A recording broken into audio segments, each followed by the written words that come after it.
Hey, everybody on YouTube, what is going on? We're kicking off a brand new week here on Spaced Out Radio. I am pumped up. I hope you guys are as well.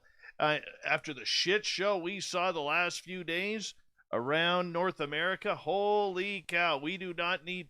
Let me rephrase that. We need the woo more than ever right now, and by God, we are going to deliver starting tonight. We have to. We got to calm this friggin' planet down. And we can do that one woo show at a time. Human Carl, good to have you here, my friend.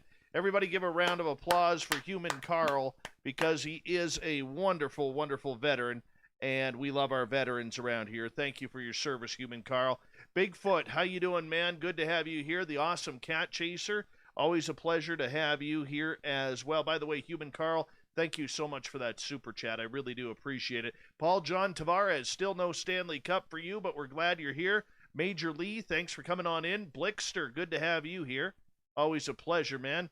Fast Hemi, thank you for coming on in. The gorgeous and talented Steph Dickey, it's always a pleasure to have you here. Ethereal Aura, how are you tonight? Welcome to our chat room. By the way, everyone, Ethereal Aura will be signing autographs to the left of the lineup outside the studio after the show. Commonwealth Andrew, good morning to you. Hello, Sassy Sandra Piper. Yes, heavy on the sassy. Welcome. Vinster, Sir Wolf, good to have you guys back. Adnome, yo, by the way, Adnome will be signing autographs on the right after the show, so make sure you get your paper because he only has a gold Sharpie. Bombshell Bomber, you are looking gorgeous tonight. How are you? Thank you for coming on in. Bigfoot Rob, how are you?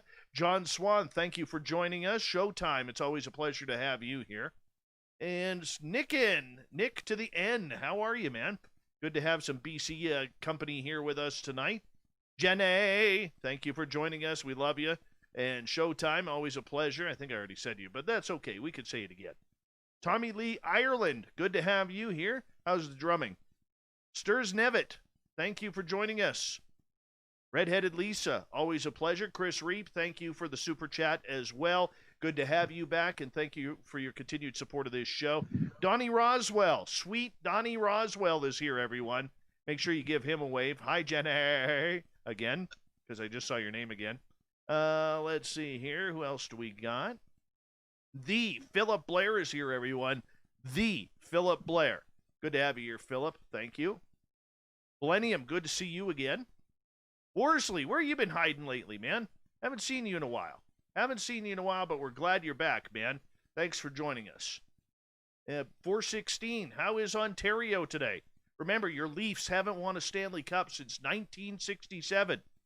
Yes, I will go there. Burrito, Hungry Burrito, good to have you back. I know what I saw, too. How are you? Thank you for joining us. Richard Elmore is here. Eugene Braxton, my brother. How are you, my friend? I love you, man. Thank you for joining us. Project Blue Book, good to see you. Oh, look who it is, everyone. It's the Ronald Penton. Yes, the Ronald Penton is here. Susan Donahue, good to have you here. Thank you for joining us. Jim Christie, holy cow. The Jim Christie is here, everyone. The Jim Christie. The night of these tonight. Holy cow. Excuse me. Stone Hobbit, good to have you here. Jeff Steve Garvey, racking up the numbers. Labrat, welcome to the show. Thank you for joining our chat room. And I think we're caught up. Sebastian Martin is here, everyone. He's actually awake tonight. Scott Myers. Awake. I had to, my friend. I had to. All right. We got about, I don't know, 90 seconds or something like that. Oh. I could feel heartburn coming on after the chili and hot sauce tonight. Ooh, that must hurt. Oh, yeah. It's coming. I can feel it. Corinth, the booking guy, is here. Oh, my goodness. You know who's here, everyone? All the way from Brandon, Manitoba.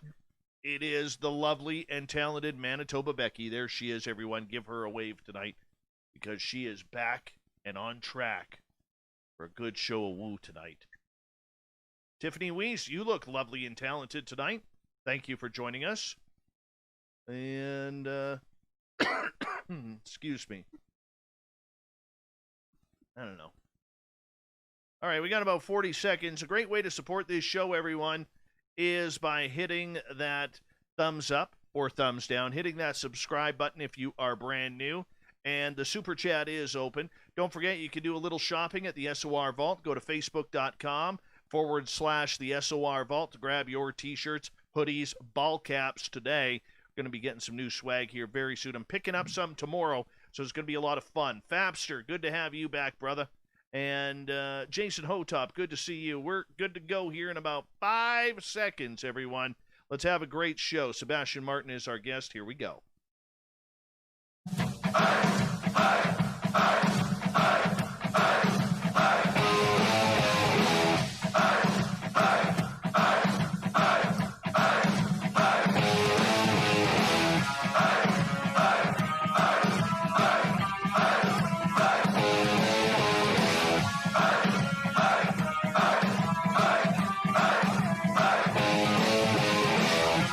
Central British Columbia, to you listening around the world.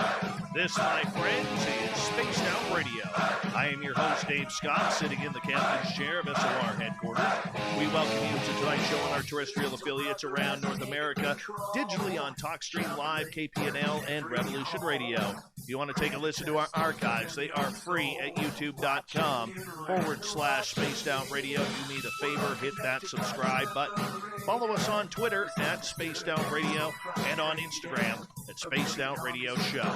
Our website is spacedoutradio.com, where we have a plethora of features for you, including Rockin' Out the Bumblefoot and reading up on Captain Church SOR News. Tonight's show is brought to you by Chive Charities. Help make the world 10% happier by visiting Chive Charities today. You can find them on our website. Sebastien Martin is a Canadian entrepreneur born in France who has built an international health food brand over the last decade with offices around the world. But it was back in November of 2011 where he had a close encounter of the fifth kind with a stellar being living in a fifth-dimensional reality in his living room. He had communications with this being and the rest of the Star family ever since, receiving frequent and powerful downloads, all aimed to raise our consciousness and change our vibration. He is a remote viewer. He has been given news on the secret space program, and we're going to get more into it with Sebastien as the night goes on. Then at the bottom of hour number 3, I will bring you the SOR Newswire, brought to you by Paranoia Magazine. Sebastien Martin, my good friend, good to have you back on Spaced Out Radio. How are you? I'm doing great. Thank you, Dave, for having me again. And I would like to give you like a public apology for my last lack of appearance, I guess. But I did have some personal issues that I could not make it on time. I do apologize. So I'm glad you had, is it Lorian Fenton on the show instead of me? Yes. I hope it went well. I'm sure it did. She's a great lady to work with, so I'm sure she did a great show with you. It was fantastic. It was fantastic. Excellent. You know, the beautiful part about this show is, you know, I know with somebody like you and I, we extend our friendship beyond the radio side. We talk actually a few times a month here just to kind of break things down and see how things are going in the weird and strange, because you have to keep in touch with your contacts. So I knew it was something that was up when we couldn't get a hold of you that night. So on behalf of us, we're not too worried about it, Sebastien. You're still a great friend of this show and of mine, and we're always glad to have you join us on the air here. Well, I'm really happy about that, because otherwise I don't know how would I be able to make it for the next 2 hours. Exactly. I could have got you back. Hey, Sebastien, you're scheduled for tonight. No, you're not. No, I wouldn't do that. My friend, for people who don't know your story, you are somebody who literally left the corporate world because of a major experience that you had. I read it in the intro, but go into detail about that so people can understand how this entire phenomena changed your entire perspective on life, because you're a businessman, you're a suit. You are someone who, did very, very well financially, to the point where you could have retired at the age of probably 35, but yet here you are having to retire for a different reason.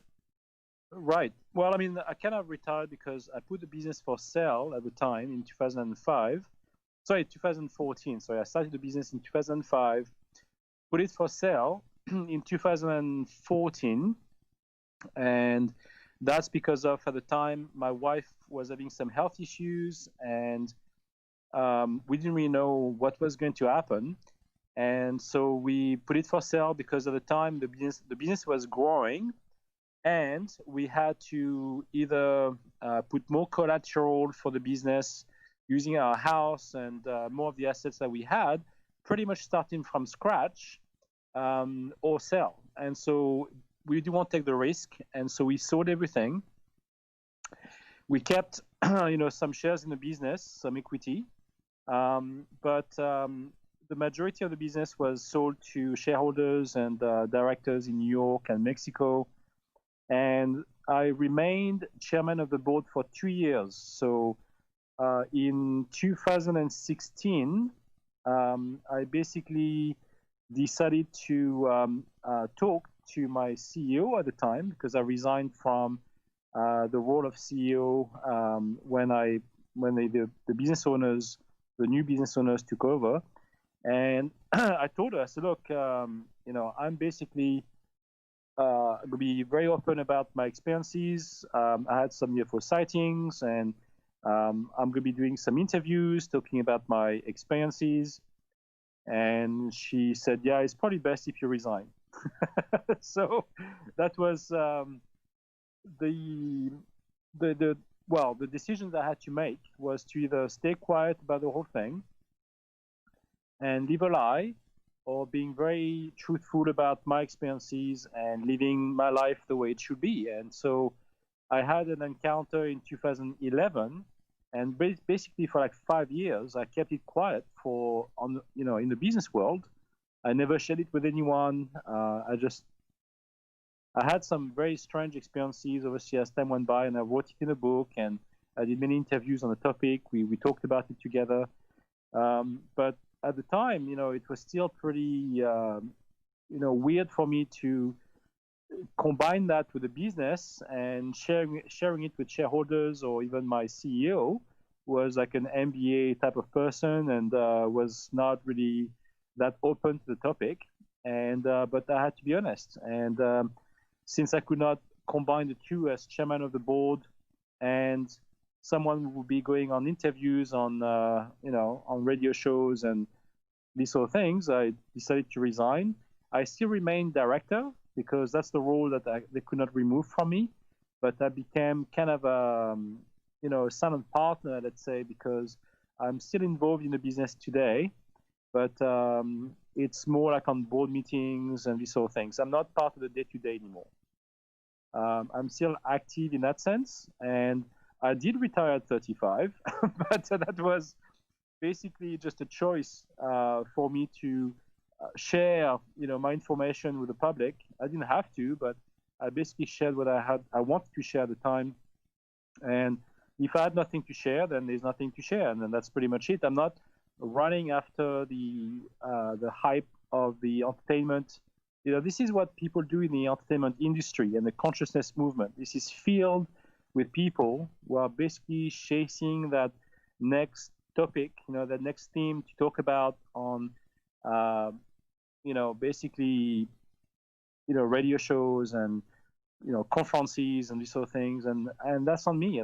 I'm not this kind of person who will be part of a, TV series or these sort of things like on Gaia TV or whatever, because that's not the kind of person I am. I could not come up with new ideas just for the sake of coming up with new themes and new topics. I don't want to make things up, which is most likely what happens in in these shows. So that's basically my life. I'm honest. I'm trying to be as honest as possible, and that's where I am today. Your experiences that you had that led you out of the corporate world, they were very personable to you. It was almost like these were experiences in the making, and then when they happened in 2011, much like mine started in 2011, and they were life altering for you, to the point where you changed, like you said, you changed your entire landscape of who you are, of what you're all about. What kind of person was Sebastien Martin before this happened? I was all about the money. It was about making the next million. and very shallow person. Like I didn't have time for anything else. It was all about work, work, work. Basically just adding up the hours, and nothing else mattered. It was pretty sad, but that was my life, and I made that business my life. And when my wife became sick, that's when everything changed as well. That's when we had to make decisions because, since she had children, obviously I was very happy to be a father as well and everything else. But what I'm saying is, I didn't have much time for other things other than work and family life. That's what I had to deal with. So it was very hard for me to even find like a day off or whatever. So it was, especially with young kids. My children were very, very young when we saw the business. And so the kind of person I was then was not interested in UFOs or consciousness. In fact, at the time, I was just like joking around the idea of people were talking about consciousness as people swimming with dolphins, because I thought that was just too far-fetched, and I didn't believe a thing. So when I started hearing about Mount Shasta as a voice in my head, things started to shift. I mean, obviously, I had the constant dreams and visions, which was plaguing my life on a daily basis. And that was kind of annoying, actually, because it was not helping me with my work. I was constantly seeing catastrophic events, lots of these things that never occurred, obviously, but some of them obviously led to me meeting very interesting people in my life, and kind of led me into the remote viewing world, simply because after my encounter in 2011, I started developing some gifts, I guess, or some abilities that I didn't have before, not to that extent. And it kind of got reinforced, over time. And gradually things start to unfold in a very organic manner that I could, for example, like almost like channel information rather than trying to remote view something, and things would just come to me. So without any efforts whatsoever. So I do get it when I can, see some channelers downloading information, because to be honest with you, when I've been with you and on other shows, and I've been on many interviews and part of documentaries and these sort of things. In fact, there are some documentaries coming up, and I think maybe some of them are already or will be available on Gaia TV. And that's actually including Sibella Claire, who is a filmmaker. I don't know if you know her. She's from New York, and she interviewed me like 3 times. So it's part of 3 documentaries. And to be honest with you, I never really got prepared for these documentaries, and somehow the information just came out, and Sibella was able to tell me that whatever I was talking about, this information was already mentioned by other people specializing on the topic. So it's not like I was really making it up. It's just something that somehow I just knew, and it just came down that way, and I just talked about those topics, on camera. That's pretty much what I did. Your alien encounter that you had to kind of kick your entire life, your second life, if we could call it that, into going, and jumping from neutral to 5th gear right off the bat. Was that a complete shock with you? Did you believe in UFOs No. or anything like that? No, not at all. In fact, when the encounter occurred, like as I said before, it started as a dream. Mm-hmm. And when I woke up in the morning, I could remember this face, with that, boyish face with big eyes, and he looked like almost like Brad Pitt, on steroids, with big eyes, nice hairdo, and maybe better than yours, in fact. And he just was very interested in me, very like smiling at me with a big bright smile. And that's what shocked me, because it seemed to me like he recognized me in a dream, But when I woke up, that face remained, stayed there, very present, and I, still remember it to this day. And that was back in 2011. And so when I woke up and I went to work on that day, it was actually a bank holiday, November 11th. Went to my office, working by myself on my laptop, and then through the window, I could still see his face. He was still there, present for the whole day. And it's only towards the end of the day that when I sat down on my sofa after dinner, I decided to remain there by myself. That after closing my eyes and trying to meditate on it, see what was going on, that's when I felt this whirlwind around me, and he showed up. He was basically standing up right in front of me in full form. Well, to that time, I only saw his bust, so I never saw his full body. But when I opened my eyes, when I felt like this energy whirlwind stopped around me, when I opened my eyes, he was standing up right in front of me. So for sure, everything changed from that moment, because it was a strange experience for sure. I was not frightened per se, which is strange. I don't know why, but I was not. I was more curious, I guess. The first thing that obviously came to my mind was, get out of my house. I basically saw it as an invader, but I'm very good usually with stress. I've been in the army. I know how to handle these situations. I could have defended myself, but he was not threatening per se. He was just like standing up there, blue haze all around him, and I was just looking at him. And to be honest with you, what panicked me the most was that I could not move and I could not stand up. I was sitting on my sofa, and that's what changed, because we had this kind of conversation for a while. I don't know how long exactly. And when he disappeared, I regained movements. I was able to stand up and walk back into my kitchen. And that's when I looked down on the floor, remembering that day and thinking that I completely lost my mind. So that's what really, truly changed for me, because it completely shattered all the experiences I had or belief systems I had. And I was kind of acquainted to certain paranormal experiences and seeing ghosts and these sort of things over time, but not something like that. That was very, very unusual. Let alone even seeing a UFO. I'd never seen a UFO before. So seeing an actual alien being in my living room was definitely something totally new. Let's put it that way. For those who don't know how life-altering and changing it is, this past weekend I did a story for UAPresearch.com with Samantha Mowat, who I believe you know as well, and we were talking about the experiencers and those who have experienced this type of phenomena. It's very hard to, or very easy to downgrade and downplay the extent of what trauma, whether good or bad, an encounter has. Why do you think the UFO field in general has such a tough time, Sebastien, accepting people's encounters these days?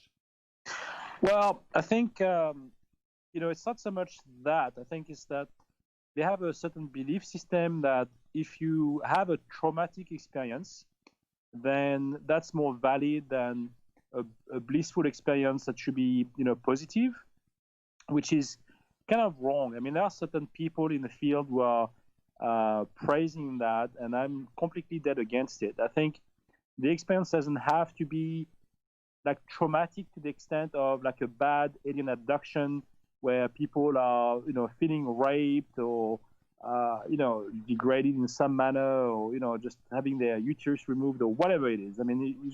You just name it. I understand that some people may have those experiences, and I don't discredit them. I'm just saying that for those who believe that some experiences might be just a simple change, because somehow there's a connection there that doesn't have to be harmful, then my experience was definitely real for me. But I understand that people may not believe it's real, or have lots of doubts about it. It's you have to prove to them that this is real because they want to see for themselves. And then if they do, then they might feel panicked and these sort of things. So it's not for everyone. And to me, it felt like I was ready for this. I guess I was not, like I said, frightened and highly disturbed to the point of losing my mind and trying to commit suicide or going on pills. I never took any pills in my life, so it's not something that I was doing. And I never smoked marijuana. This is not something that was for me. So again, people could have tried to discredit my experience based on all of these factors, or I was insane, or whatever. I mean, you can just name whatever you want. But this is what, again, the clash within this industry from those who believe that real alien abductees should have a traumatic experience or not. I mean, Stephen Greer is the first one where she says, you know what, I don't think that it should be traumatic. I think it should be a blissful experience. I'm actually kind of on those lines. I do believe that there should be a change. I also believe there's a lot of manipulation within the alien world. Don't get me wrong. I don't believe this is all nice and cozy. I think there are some beings that are in it for themselves, who could be potentially very selfish, who just want to download information from us and learn from us in some manner. Even if we might look like apes to them, and we study animals on a daily basis in laboratories, we are probably no different to them than those beings. That's just sentient beings who have to be studied for the sake of it. Somehow, if we are their ancestors, looking at timelines, this is again what I've got as a download and communication with those beings myself, believing that we could be the ancestors of many of these alien races in the future. And then obviously with technologies, those beings can come back to this time and explore what went wrong, or what's going on with us. They are very curious about the past, our past, and that's fine. We have 2 minutes before we have to go to break at the bottom of the hour. We have Sebastien Martin on tonight on Spaced Out Radio. Do you believe, Sebastien, that experiencers, because the majority of UFO people and researchers want the science of it all, they want the governmental side of it all, they want disclosure, do you think experiencers are getting the short end of the stick? Well, I think experiencers are, first of all, some of the experiencers, like myself, we had our experiences, and regardless of what the government does, what they want to disclose or not, whatever we've experienced cannot be taken away from us. So regardless of what happens on the side, for the majority of the people, this doesn't really take away the experience we all had. It's something we can still learn from individually, and that's all that matters, really. I mean, at the end of the day, it's a very lonely journey, but that's what it is. This journey is not meant for other people. If I experienced it for myself, it was for a reason. And everybody is in the same boat. We have to accept it or refuse it. And some people are there to seek answers because they don't get it. They don't have, they can't understand what's happening to them. These are the ones who basically suffer from those experiences. And somewhat they may want to look for answers through the government. Good luck with that. But I've been trying to get some information from TV, websites, and there's so much disinformation out there. And then to this day, it's been non-stop, because the majority of the experiencers know what's right and what's wrong. They have this kind of gut feeling that whatever the experience is real, or whatever is experienced out there can be real or false, based on what they've also experienced. So it's kind of annoying that we all share, I do believe. Right. Sebastien, I'm going to get you to hold that. I'm going to get you to hold on right there. We are going to go to break here at the bottom of the hour. Sebastien Martin talks ETs, UFOs, TTSA, remote viewing, secret space program, a lot of Spaced Out Radio coming up next.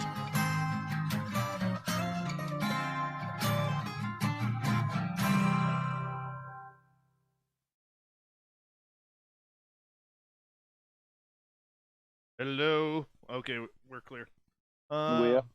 Adrianos, Dave, is any of these interviews real? What's real? What interviews? I don't know. You interviews? My interviews? I don't Which know. interviews? Adrianos, you got to be a little bit more specific on that. Hey, Rich Hilke, how you doing, man? And, guess who's here? The gorgeous and talented Jessica McCreary has arrived, Sebastian. The gorgeous Nice. and talented Jessica McCreary. She has beautiful hair. Hello, Jessica. Yes, beautiful hair. She's probably blushing right now, talking to her radio. We can't hear her. And now she's laughing because she was talking to the radio. Yes. Be honest, Jessica McCreary, you were laughing. Cherie Arellano says, hello, Sebastian. Hi, Sherry. How's California these days? Yeah. Jessica gave us 3 hearts for that. Mm-hmm. 3 hearts. So, yes, I would say she goes blushing, yes, and laughing. See? We called that, buddy. We called that. Oh, man. Cherie says she's doing terrible. But she's going to be our guest on Thursday night here, and I'm going to totally butcher her name, calling her Cherry Arellano. Cherry Arellano. Have you ever met her husband? Great guy. Fantastic guy. Good-looking guy, too. Very good-looking guy. Yep, he is. Dirty Filth, good to see you here.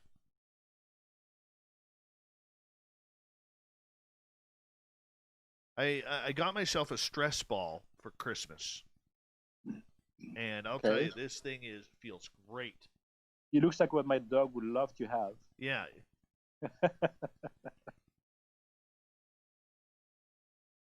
Yeah, your dog this would take one bite from a dog. Oh, I'll tell you an interesting story. This is truthful. In the last 3 weeks, I have had a ghost dog in my yard. My God, I just had the same thing tonight. Me too. I mean, I swear to God, this is what happened to me.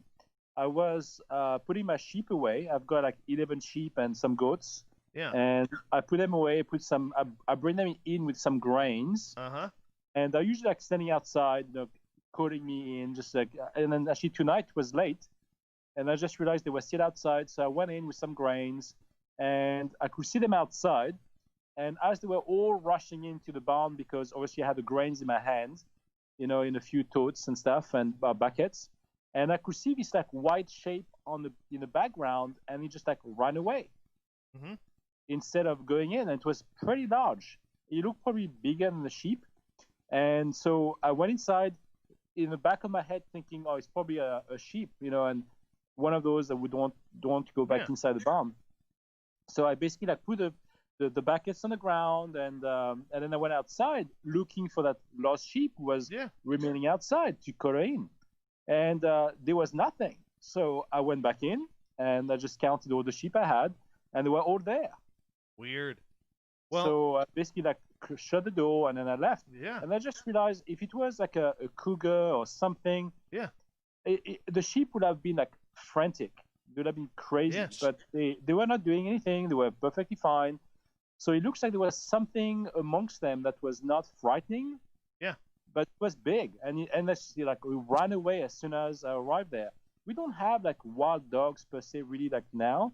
Yeah. Especially in this kind of weather when it's raining and these sort of things. And that shape was like really, really like large, long, like looking like a large dog. Yeah. Almost like a Great Pyrenees. Wow. That is. And it was like white. See, white. Mine has. We only got about a minute here. Mine has. It looks like my black German Shepherd. Walks like my black German Shepherd. So I saw it a couple weeks ago when I was standing on my patio. Called the dogs up. I saw it right below me. Thought it was my dog's shadow until it disappeared. And then a few days later, I saw it walking along the fence line from my patio. Okay, and I thought it was the dog again.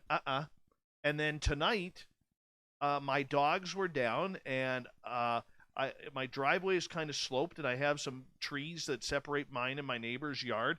And I saw it walking up, and I yelled up to my dog Shadow, "Get back down here!" And I looked down beside my dog Doug, and Shadow's standing there beside my dog Doug, and my dogs were not responsive to that at all. So that's 3 times I've seen a German Shepherd shadow ghost dog. 1 second here. All right. Hey, Andrew, how you doing? Good to have you here. And who else has joined us? M. Kuhns, welcome back. Thank you for joining us. Big thank you to Vinster, Chris Reap, and Human Carl for the super chats. Here we go with the second half hour, everyone. Hold on.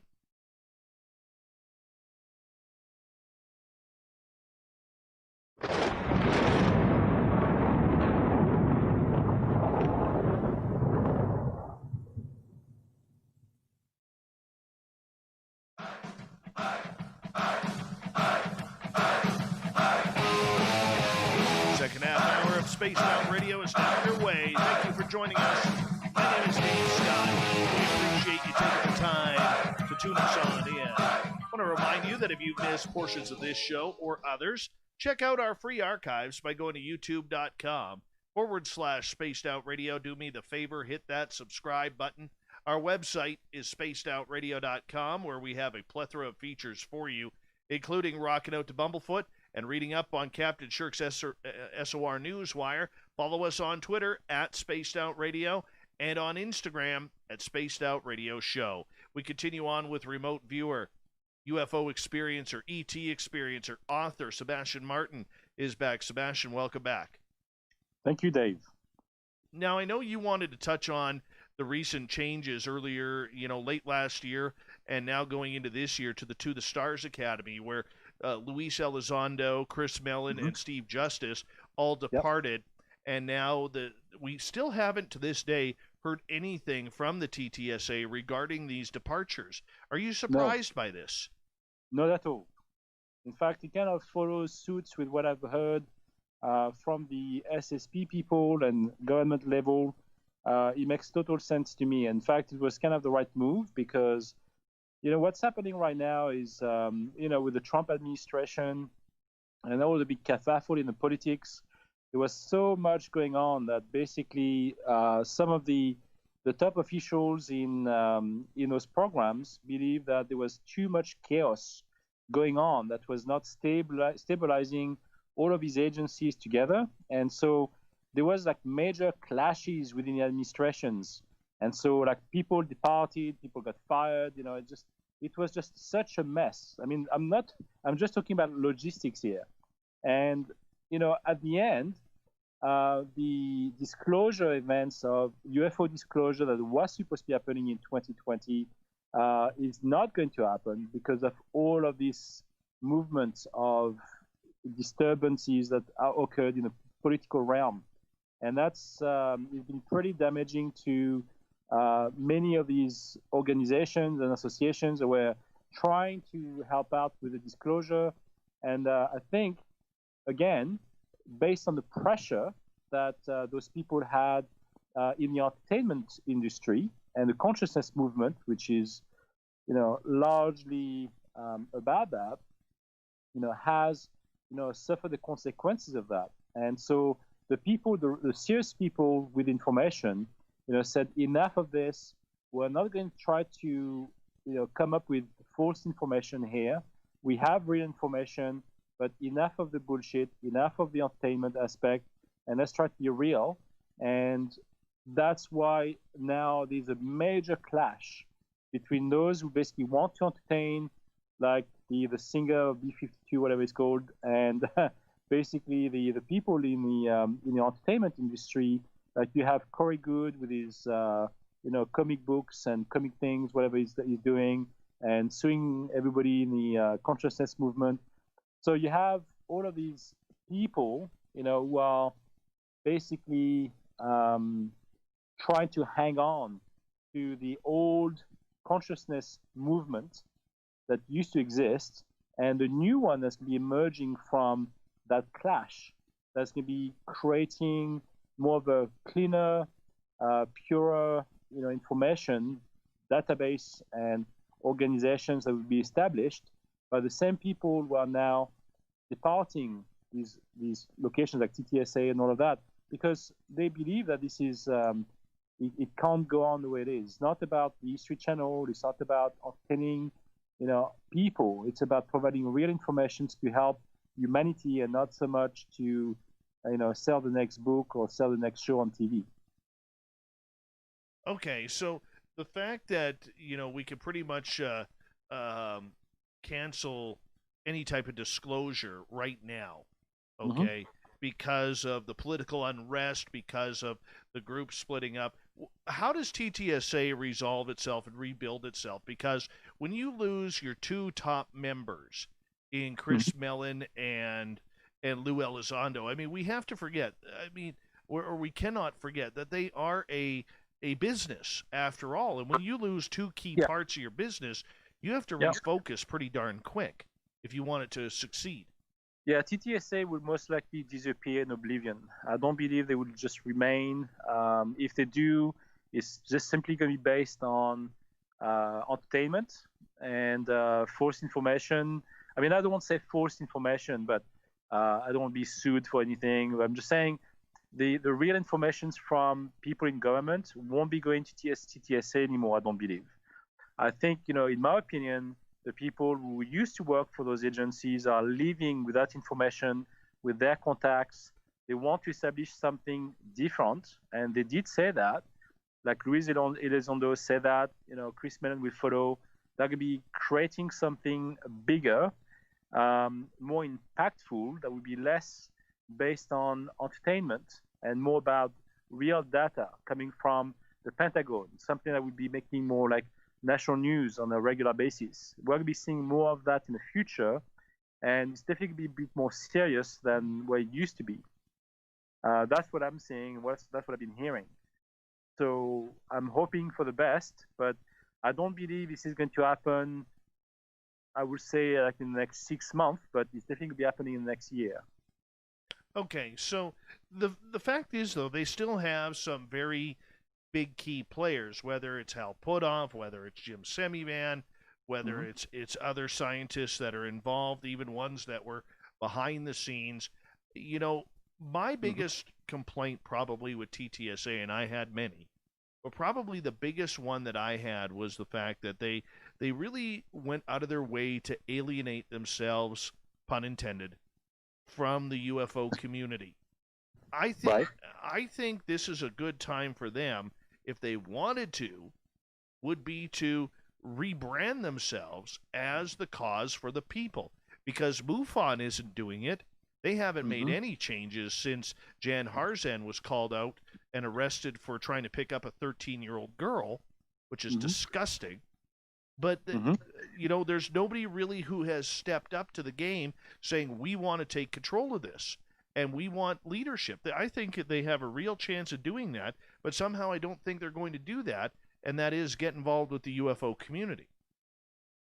Well, I don't think that TTSA would be able to do a much better job with the people they have on board now.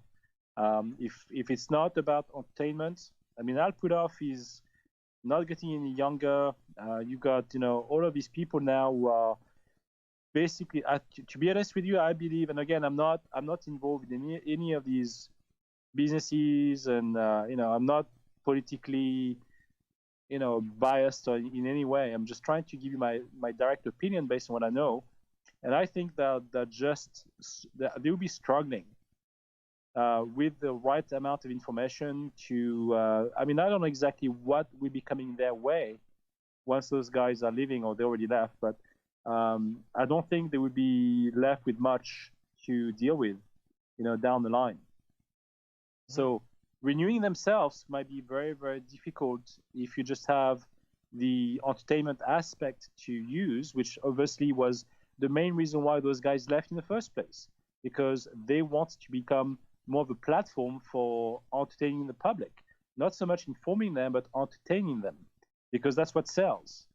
But that's what the mass majority of the people who are not into the consciousness movement, we just live by the hype of the situation, will be looking at, and which is pretty much what you get on the History Channel as well. I think there's a lot of that. I think it's all about the entertainment, and so some of those stories can be manipulated, changed, so it can look good and fantastic. It doesn't mean it's completely true, but I guess like pretty much like fairy tales. The basis of those are very real, but then get skewed and changed to fit a certain story. That's what we'll be seeing in that part, and that's what I'm saying. The government, the CIA has been very good at changing that aspect, trying to misinform the public,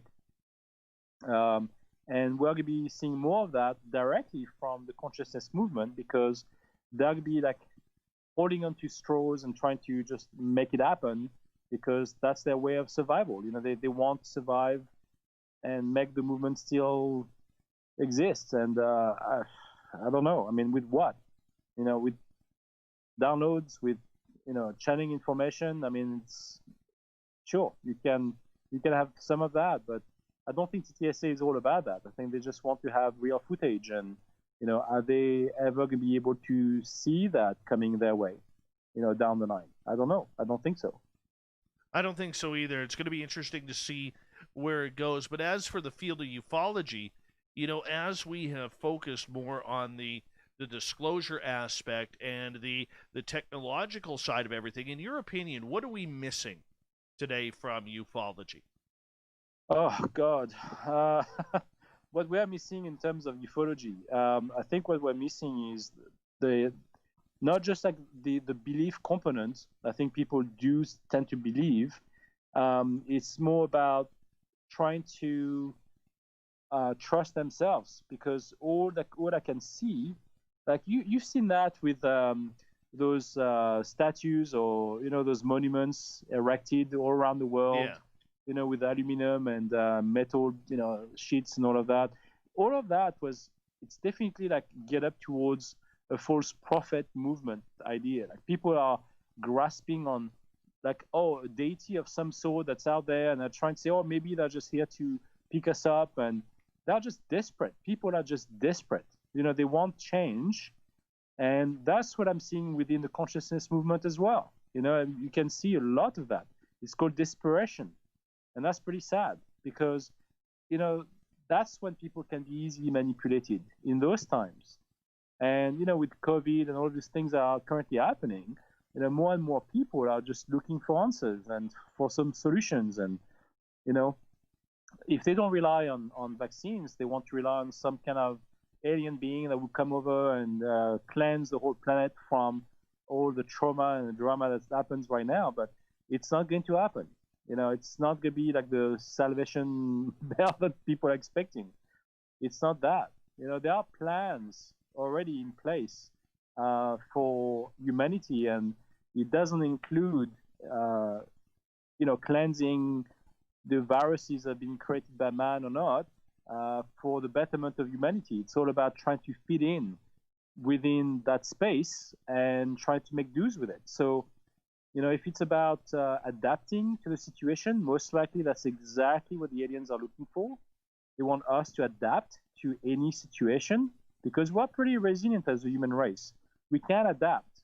Our bodies always adapt to those situations down the line. And sure, there will be, people dying, and that's what happens all the time. But what I'm saying is, don't expect any salvations coming from alien beings to save humanity from the cuckoo politicians and vaccines and all these diseases, because that's not the answer. The answer is within us. We have to be smarter, and realizing that we can rise from that. It just takes time. Everything takes time, and we just have to be smart about that too.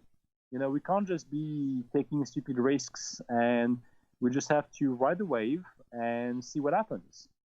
But down the line, what I know, again, this is what I've been shared with by people in government and so on, is that there are some plans for alien beings to get established on Earth once certain areas, I won't say where, certain areas on the planet will be vacated for different reasons. It could be from human migration. And so some alien beings will be moving into certain colonies and remain there, and won't be disturbed by human beings, because the human beings won't be able to get to those locations for different reasons. If it's climatic, if it's basically just too hot to move there, but those beings will be perfectly fine, living in those locations, then that's what's going to happen. And we talk about the secret space program. People in government are helping those beings to get established down the line. It doesn't mean that it could be happening in the next, like 3 months, but I would say in the next decade, that's the plan. And all of the stuff that we're currently going through, this is already this was already planned in a way that they were already anticipating that any kind of disaster, whatever, including mass death and control of humanity, control of space, all of that was already part of the scenarios that those guys were working on many different levels. They had so many different ways of dealing with human migration through different schematics that they had. It's just mind-boggling, and it was very much done pragmatically. It was done, on computers, and there was no human emotions involved. It was either like, well, let's say, well, what happens if 50 million people die there? Oh, that's all right. We can just deal with it. It's pretty much how those guys were working with. It's just very, very cold-hearted, situations, but they were kind of looking at different situations to deal with alien beings versus, humans on Earth. How do we try and bridge that gap, Sebastien, between us as humans wanting to know what's going on, the need to know what's going on, and are we ready to know what's going on? I don't believe that we'll ever be ready to know what's going on. I mean, just based on my experience, I can say that I don't have all the answers, and I certainly don't understand all the stuff that happened to me. I had many episodes where I don't remember a thing, so I don't have all of the answers. I think some of the information that I got access to, even if it was blacked out from me, I got access to it. I remembered it. I had a lot of information shared with me on that level, which was very, very difficult for me to swallow and understand, but I did it. But it took me years. I mean, we're now, 2021, and I basically just had 10 years of that, dealing with this. And it's still difficult because it's not consistent. For me, it's not consistent. I don't receive communications on a daily basis. I sometimes, get information coming my way, and it's kind of like it's dumped on my lap and thinking, this is, for you, and deal with it. So there's no warning. And luckily enough, based on my background and being very logical, pragmatic, trying to analyze everything, even from my own experiences, I've been very critical of my own experiences. And so that's basically what allowed me to cope with everything that came my way. So if you gave the same information to a person who had zero experience with aliens, with UFOs, with this kind of reality, this would be very, very difficult for them to handle this new reality. Very difficult. They will not be able to function. They will be scared because the first thing that comes to mind is fearing what you don't understand. Fear of the unknown is the worst thing that could happen. I mean, look, Christianity has used it for centuries for a reason, because that's how they can control the people. And unfortunately, if we have to embrace new technologies, new alien realities, we would have to understand or have a much better grasp on what happens in quantum physics and quantum mechanics and all of that, because this is already kind of explained theoretically, but in reality, it's very, very difficult to understand, and let alone to experience. I mean, I've experienced quite a fair bit of that on my level, with just about bilocation alone. When you bilocate and people see you at two different locations at once, this can be done in a lab. It can be done with a marble. I wrote that in my book. This was like a Nobel Prize of Physics. It can happen. But when you stretch it up to tri-dimensional realities and all these kind of things, it becomes so complex that the amount of dimensions that we have to deal with on Earth alone, most people will not be able to understand and cope with it, because it's just too difficult to, one, understand, and too difficult for our brains to comprehend. We just have to adapt to situations physically when they happen or occur to us, and we just have to see if we can understand it and cope with it. And on the other hand, we just have to learn about those situations, like those dimensions, And whatever happens to us, let's say in this reality, let's say you have an alien being coming from a different dimension. You may interpret it very differently from your perspective than they see it from their perspective, because they have a much better understanding of dimensions than you do. So we are just like, again, I mentioned it so many times before, we are like kindergarteners in a world of aliens. So you may have like a PhD in this human life, but it means nothing, in terms of the consciousness movement, because in those of these multiple dimensions and these sort of things, we are completely lost in that. Mm-hmm.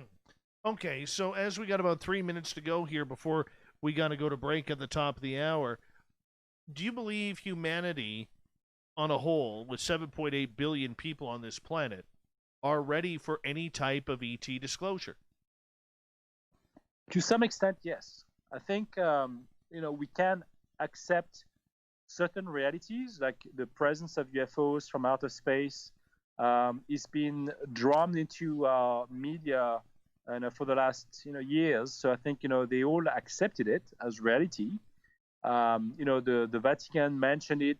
I mean, you have so many newscasts about that. With those crafts, from the Pentagons and all of that. I mean, you have footage out there that shows that this reality exists. The point is, we don't understand. Many people nowadays would try to say, well, those crafts were probably the drones from a different country, or technologies from secret programs that other countries are using into our space. And that's exactly what the Space Force was all about. It was created to control space, not so much about invasions of alien forces coming to Earth, but maybe from other programs that are in existence in other countries invading our spaces without proper authorizations, because they don't care, and they can spy on many countries that way, outside satellite technology. That's probably why those forces were created as well. I mean, obviously down the line, we may see certain UFOs invading our atmosphere, and those UFOs will be faced with hostility from us directly. And again, that's also the job of the space program. Laser beams sent their way from Earth has already happened, and I'm sure it will happen again. But those things also occurred from all of these nuclear silos being targeted by those UFOs, trying to dismantle them or disable them, and to say this is enough. You don't need to use that technology anymore. Just go with 0-point energy or whatever. But nobody listens. And so those programs are more nefarious to aliens than they are to help humanity, really, per se. It's completely contradictory to what people believe. It's not necessarily positive. It's more negative to me. So are they ready to embrace this reality? Either way, those programs like the Space Force exist to prevent the public to know what truly goes on in space, to prevent disclosure, to prevent all of that to happen. That's my fear. On that note, Sebastien, I'm going to get you to hold on right there, because we are going to go to break here at the top of the hour. Our guest tonight, Sebastien Martin, he's a remote viewer. He is an ET contactee. He is an author.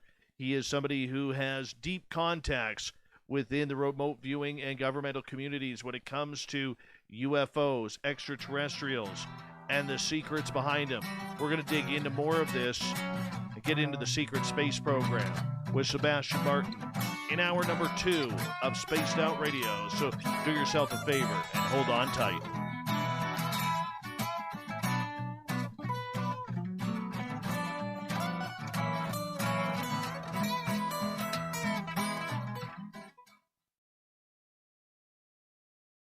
All right, buddy, we're clear? Good. I'm just going to run my dogs outside. I'll be right back, okay? Okay. So. Okay.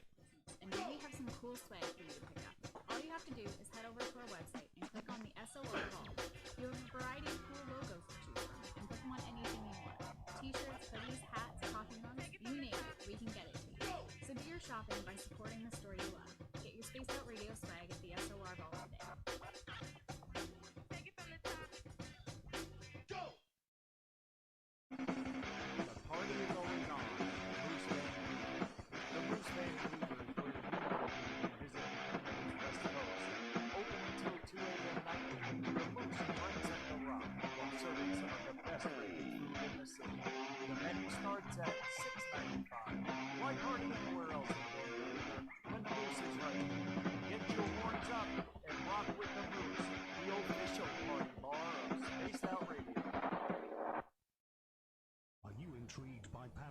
talk radio?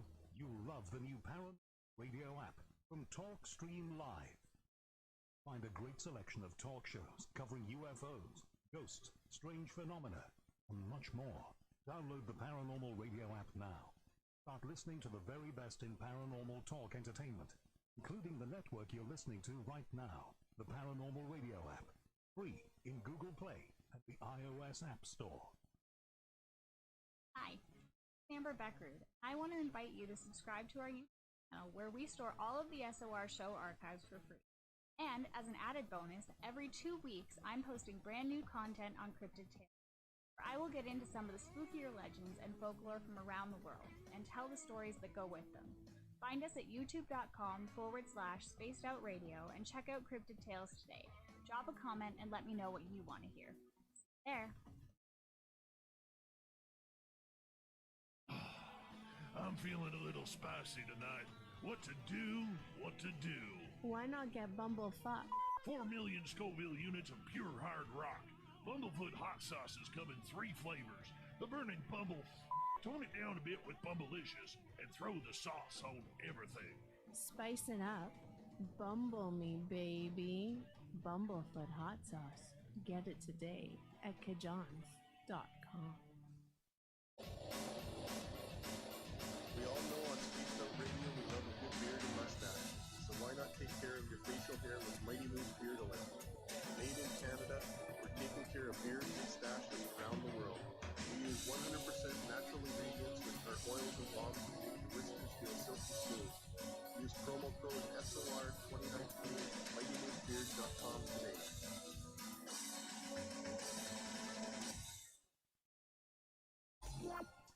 For the price of 1 cup of coffee a month, you can become an SOR Space Traveler. The Space Travelers Club is a place where you can interact with other listeners, either live during the show or on our great forum. We want your stories, pictures, comments, and ideas. You'll get live video streams, exclusive content, and be a part of our newsletter. Stay in touch with everything SOR. The Space Travelers Club is just $5 a month at spacedoutradio.com.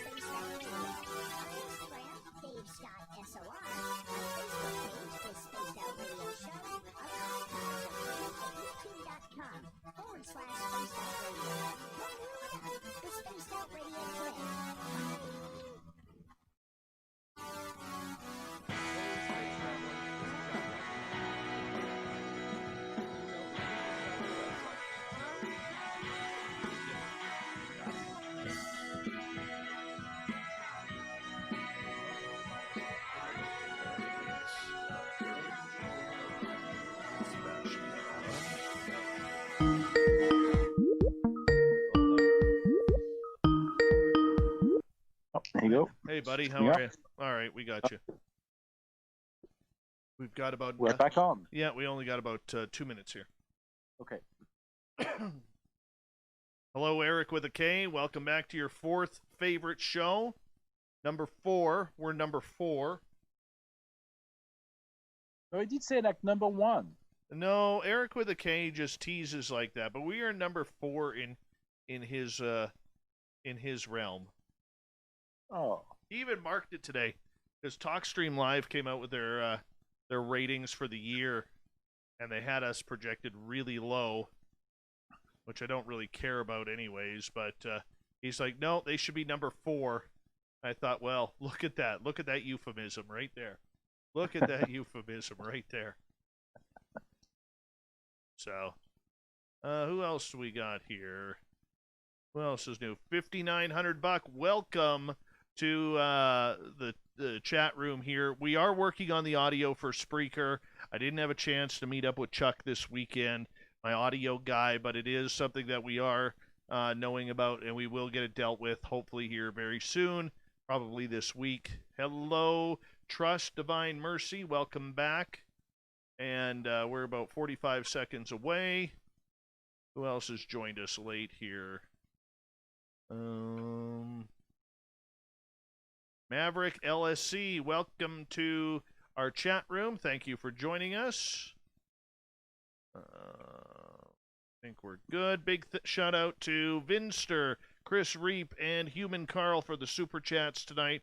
Great way to support what we do on this show. Thank you so much for being with us. Everyone, Sebastien Martin is our guest. Don't forget to give us a thumbs up or a thumbs down or thumbs sideways. And you can shop at facebook.com/the SOR Vault. Here we go.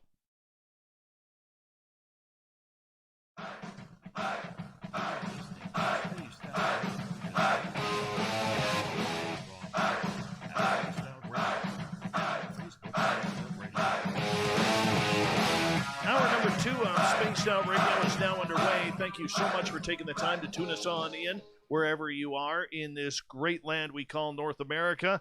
And we welcome back everyone listening in on our terrestrial affiliates and digitally on KPNL, Revolution Radio, and TalkStream Live. Remember, you can check out all of our archives for free by going to youtube.com/Spaced Out Radio. Do me a favor, hit that subscribe button. The Desert Clam has set the password for tonight in the SOR Space Travelers Club. What do you got for us, Clam? Amphitusis. Amphitusis is your password. Use it wisely, Space Travelers, as the Clam sets the password each and every night right here on Spaced Out Radio. Our website is spacedoutradio.com, where we have a plethora of features for you, including rocking out to Bumblefoot and reading up on Captain Shirk's SOR Newswire. Follow us on Twitter at Spaced Out Radio and on Instagram at Spaced Out Radio Show. We continue on tonight with our guest, Sebastien Martin. We're going to get into the secret space program. What is it all about? Is it real? Where are these alleged craft based? Sebastien, welcome back. Well, thank you, Dave. Well, that's a very broad question. The secret space program is actually not just one location. It's basically like worldwide. It's got bases on other planets, on the moon, on Mars. I mean, it's basically beyond the scope of the Earth realm. Like, he's got so many technologies already out there that we don't understand. I mean, I know that from a fact that even NASA actually received information from representative of the secret space program that is so obsolete for them that they give it away to NASA for free. and they say, you know what, you can have that because we don't need it anymore. It's like 50 years old to us. That's the kind of technology that they're dealing with. So when you basically deal with crafts, seen in space, in our space, you think, well, those could be aliens, but there are a lot of them that are actually part of the secret space program already. And sure enough, they've been engineered, reverse engineered to be fitting, our world, our existence, so we can drive them. But it's a very large program. And again, the majority of the people will say, well, it doesn't exist. It's all fake. It's all this and all of that. But I know people who actually work for these programs personally, and they're the ones who basically show up on, major channels and these sort of things, on TV shows. They keep it very quiet. They fear for their lives. They don't want to be mentioned. And they usually said to me, if you have to go on a radio show and talk about this, say what if. Always put a question mark at the end. Never come with definite answers because it could be detrimental to people working in those programs, like me included, those kind of things. So I have to be very, very cautious and careful, not so much for people listening, but for them and for their protection, because those guys are real. And I know that, like I said, many people doubt it, and there's a lot of hype on top of that. For what has been mediatized, used in the media, that is completely false information, riding on stories that were created by many people in the consciousness movement. And I've been witnessing that for years, and I was just sick to my stomach. And it doesn't really matter what I say, it still happens because it makes money. That's the entertainment aspect that I completely despise, because I'm not about making money off that industry. for me, it is about trying to share the real information to help the people. And so when I see that, that kind of sickens me and it saddens me. But those programs do exist, and those people are very real, and that's what I can say about it. What else do you have for me as questions to do with that? Okay, so is the entire world's governments in on this secret space program, or is it just a United States thing? No, it's pretty much worldwide. I mean, I would say major key governments know about it. It doesn't mean they are directly involved, because you have to realize that most of these agencies work because they are contractors. They have more money than the government could ever have. So they are mostly independent, but they also worked with one another because they find allies in other countries, and they are rich people in many countries. So whoever can participate and help out, and that's what the governments are trying to bank on.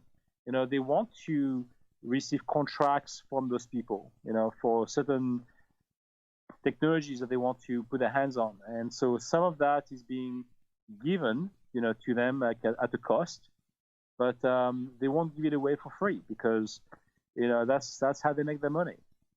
Okay, so is this coming off of government black budget then? No, not the secret space program is not a black budget program. No. So where do they get the funding to make these multi-billion-dollar aircraft? It's not. Well, there are some very wealthy, people out there that gave the money. There's also money that has been made out of thin air. I'm not talking about bitcoins, but it's close.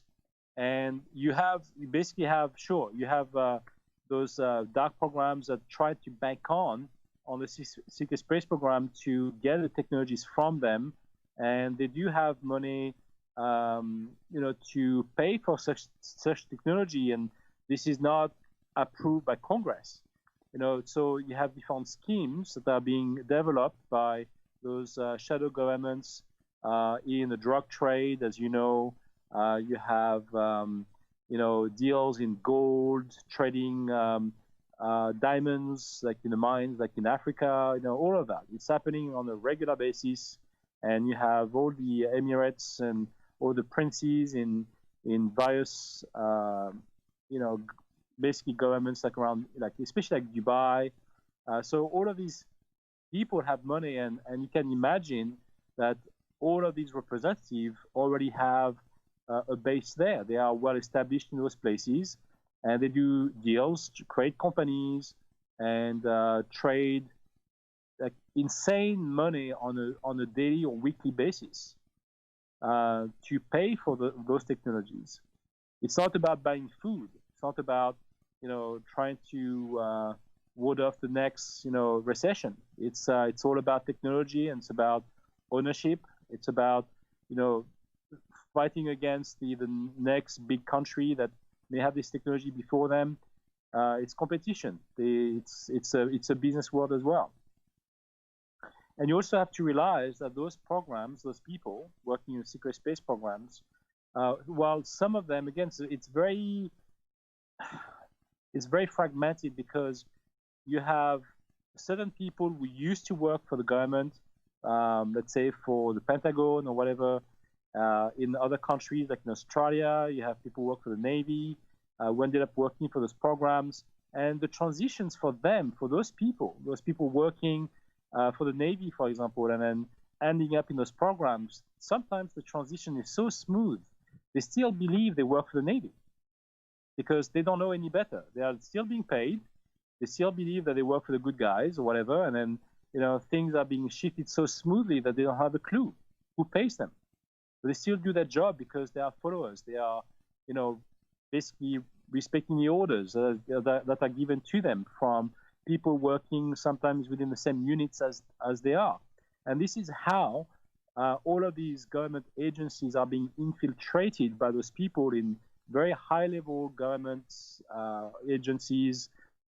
that are not so regimented by, countries per se. Okay, So so that's the reason why they are more independent. okay, so where are they parking these craft? Are they stationed Mostly underground. Mostly underground. Well, you would figure on the ground Yeah. usually helps. Thank you. Yep.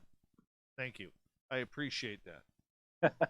Right? No, but seriously, are they parking them at bases like Area 51? Is there a secret area in this No. world where they are parking these craft? My God, Dave. There are so many places like in Europe that nobody knows about that are inside mountains, where insides of mountains will open up and those craft will go in. You have to realize that most of these technologies rely on plasma technology, and they feed off like ancient volcanoes and plasma running through the volcanoes to get energized. It's all like linked to that. That's the reason why you have so many sightings of those crafts in major volcanic eruptions around the world, and it's taken on film, and you can see it on stations around the world and these sort of things. And you can go to Mount Adams and all these places, like you can see that happening, because that's where those crafts are being parked. It's not just like in an underground facility like in Area 51, which is not so secretive anymore. There are way more secretive locations in America alone that are not even known to the public, because they won't be hidden from the public for a reason, so they are not known. So they kind of gave away the Area 51 for the public to go there as a tourist site, like Walt Disney. But if you go to those other sites, like I can tell you, you can't even get nearby. It's either like very located in canyons, very deep down, where you have no cars being able to access them. It's all underground. Even the channels to get to those locations are drilled underground for like miles on end. So you can't even see a car going into the tunnels, because it's all in like secret checkpoints and locations that are not known to man. It's so well mapped out around the world. Okay. So where can this technology that we allegedly have? Mm-hmm. I'm going to assume this is faster than hypersonic. Yes. Yeah, it's you know what happens in CERN, in Switzerland. You have those colliders, right? They try to recreate the Big Bang and all of that, and try to even create wormholes and these sort of things. Well, the same thing happens in Vancouver. Are you aware of that? I did not know that. Yeah. Well, there's actually the same facility underneath Vancouver, going underneath Simon Fraser University, and it's taking all over Vancouver underground, and most people don't know about it. It's kind of funny, but those places exist for a reason. That this is what the government want to try to achieve. They want to recreate what the secret space program already has, and all of this technology. And this is actually from real information. This information that's been given to them to recreate that overnight, within like a week, has been given to them by the secret space program, so they can come up with it and work it out for their own technology, because they won't give their own technology to the government. Okay, what's the purpose of hiding this and keeping it away from the benefits of humankind? Money and control. That's all it's about. Nothing else. And I think one another reason is you have to realize that those programs exist not because the people in charge would still want to control what they have. It doesn't mean that they are fully in charge of their own program, because the ETs who actually work with them basically are there to help them. And we've seen this with Charles Hall, with the the tall whites and everything else, so it's very well known, very well documented that you have a lot of alien races working with the government, and some who are not part of government organizations, who basically prefer to work with like agencies like the Secret Space Program, for example, and that's to do with their own interest. It's not to do with the human interest. It's for their own interest. So the secret space program respect that, and they have to, because if they don't, those guys will just leave. And there's no way those human beings can chain them down. They can't control them. So it's a give and take. So when you think about all of the alien abductions and all the stuff that happens, a lot of that is actually also created by the secret space program. And that's the reason why some people say, oh, I've seen some human beings in the room, and I've seen some people along with some aliens. And all of that is created by those organizations so they can do tests on people, and they agree to it. Okay, so with the technology that is allegedly out there, as per your saying, where are we traveling to, and how are we getting there? Are we getting there through craft? Are we getting there through jump rooms? Are we getting there through some sort of other type of technology? Well, there are some jump rooms, there are some crafts. So it depends on where you want to go. If you use a craft, it's usually to go through like wormholes, and you can, usually like it's to travel from one point to another. If you want to go to one single destination, you just use a jump room. If you want to go back in the past, you can also use a jump room. Or go to the future. And even if the future can be undetermined, that's the danger of going to the future, is because it's not fixed. So whatever you may see might not become a true reality. And so that could change. It could be like an alternative reality. And again, that's where we talk about quantum physics and different realities that may exist or may not exist. So whatever you see from the future, and again, it's the same thing with the Looking Glass project. Whatever they were able to see through the Looking Glass technology was not set in stone, because things could change. Okay, well, let's talk about jump rooms here for a minute before we jump into other areas. These jump rooms, they have been alleged for a number of years, most of which through somebody who is not very well trusted within the field of ufology or conspiracy, and that would be Andrew Bishago, Washington state lawyer who claims he was a child chrononaut. But I mean, if by chance that this has been going on, how are you finding out about the reality of this program and where it's based? How do I find out myself? Yes. Well, it's because of the people I've been working with for the last 10 years. Okay. Tease us a little bit. Well, I mean, like, it didn't happen overnight, obviously, but as I got connected to one person who I was able to connect with, basically I was able to help. I helped save lives in many cases. And so those people, using my remote viewing experiences, I was able to help people. And those people started to trust me on a human level. I never got paid from those programs at the time. I was just, helping out because I had visions, and I was somehow connecting myself to those lives. And it was very unknown to me at the time, like who they were, what they were doing, but somehow I was able to understand what they were involved in based on what I was seeing. And that was a big, big problem at the time, because I was infringing on something that I was not supposed to know. And so my life got pretty much, changed at that point, because I was under a lot of scrutiny. I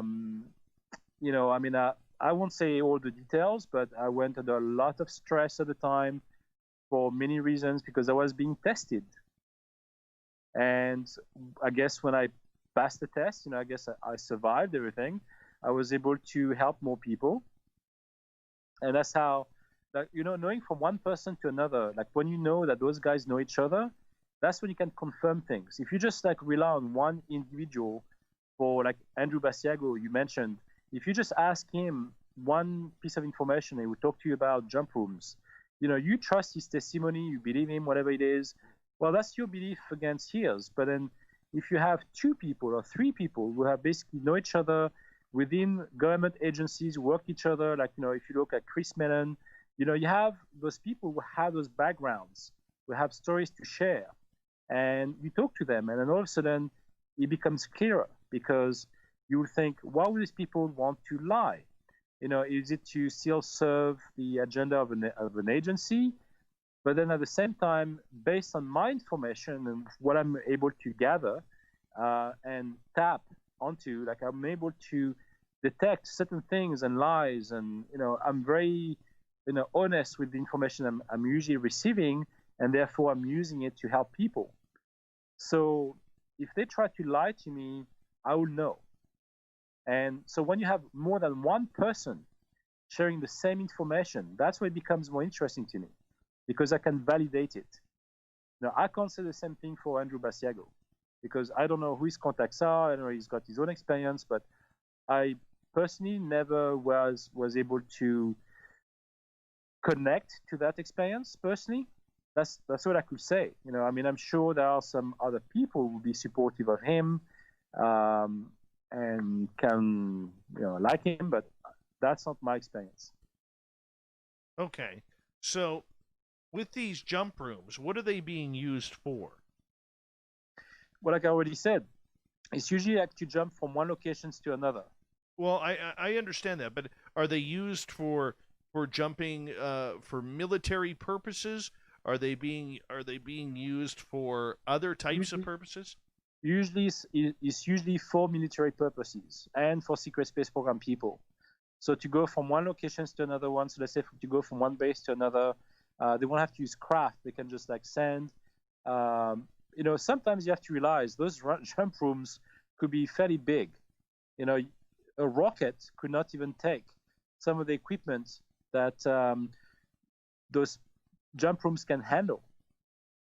So imagine the size of those jump rooms. It's not like your regular size elevator that can send one human being to a different location. It's massive. So it can take in like technology. It can bring out like pieces of hardware, technology from one location to another. Things have been developed in the desert, that could not fit on a rocket. They will use jump rooms to send those pieces of equipment out. That's how they use mostly those pieces of equipment for, or personnel, like huge amount of personnel. They will not use like a jump room for just one person, unless it's like a very important person or whatever for a specific reason. Then yes, but otherwise it's mostly used for, to handle mass hardware, mass piece of equipment, or personnel. And where are these located? Oh God, all over the place. It's not just in one location. I mean, that's fairly simple technology to them that has been created in many locations. And usually they are in the same locations where you could find those massive silos, where those, not silos, but locations where the crafts will be, stored as well. Like usually underground, in mountain areas, in large underground facilities. Let's carry that on when we get back from the break here, Sebastien. Sebastien Martin's talking secret space program. We're going to get into remote viewing as well in the next half hour. More on Spaced Out Radio as we enter the stars right after this.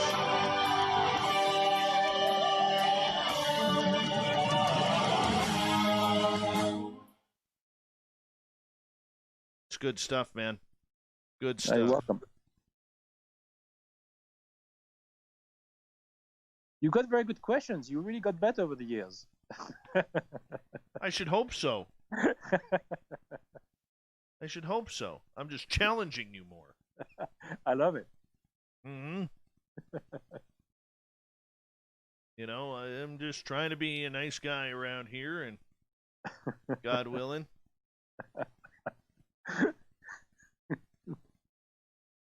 Oh, man. So how many minutes do we have? Like 5? We got 5. Okay. All right. Yeah, if you want to step away, go right ahead. Yeah.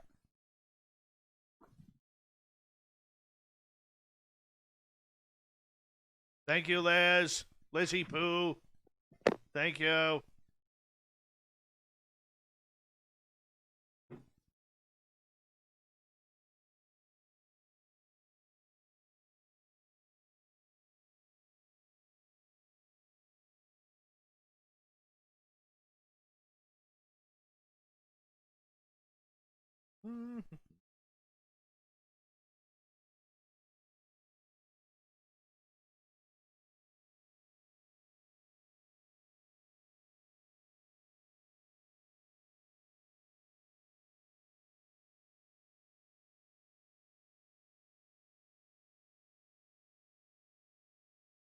Thank you, Chris. My beard is looking not bad. Probably a good time to show you why my beard is in such good shape, because I use Mighty Moose Beard Oil. You can get it at mightymoosebeard.com. Real simple. Real simple. All you do, take it, drop it into your hands like so. It's also good for the hair, ladies. Rub your hands together, and then just massage it in. You just massage it in. Just massage it in. That's it. Hey, thank you, TH from the United Kingdom. Good morning to you, and thank you for that super chat, man. Appreciate that. MightyMooseBeard.com. It's all in Canadian dollars, people.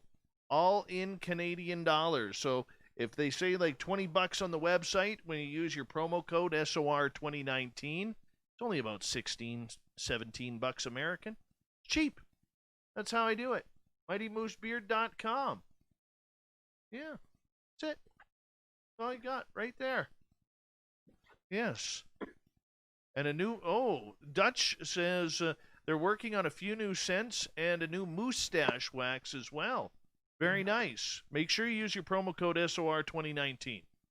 Make sure you do that. We got some questions coming up, Sebastien. Okay, I'm here. I know you're here. You're loud. I just came back. I didn't know you had sheep and goats. Oh, yeah. Well, I live on 15 acres of land, so yeah. Yeah, nice. Nice. And you don't lose any to cougars or bears? I did. But now I'm putting them inside the barn every night because I've lost enough against wild dogs and cougars and bears, and so that's enough. I already lost all of my chickens from raccoons and minks. We pretty much have everything around here. We've got like a river nearby. Yeah. So we're in the right spot for them. Yeah, no kidding. No kidding. But I like the seclusion. I like being, away from everyone. I've got my own space, Yeah. I've got a nice house that no one can see from the road, so like it's just for me. I didn't build it for people, onlookers, to go at my gate and have a look at my house. Very nice. Very nice. Okay, we got about a minute and 10. Okay. Yep. Actually, saying that, Rob, do you know Rob Freeman? Yes, good guy. Yeah, he came over to my farm and he did an interview with me. I don't know, like a documentary that we released. Dan Berg was there too. Yes. I know Danny very well. Yeah, and so there she did like a very beautiful, drone footage of my whole farm there. It looks really nice. Nice. I think it's available on YouTube somewhere. Yes. 1 second. Thank you to TH, Fapster, Trust, Vinny, Chris, and Human Carl for the super chats tonight. Really do appreciate the love and support of Spaced Out Radio. Love and support. And you can go to our website, get some Mighty Moose Beard Oil. Go to mightymoosebeard.com. Use promo code SOR2019. And if you want some shirts, go to facebook.com/the SOR Vault. Got some new stuff coming very soon. I'm going to pick some up tomorrow and get it shipped out. Here we go, guys, in about 5 seconds.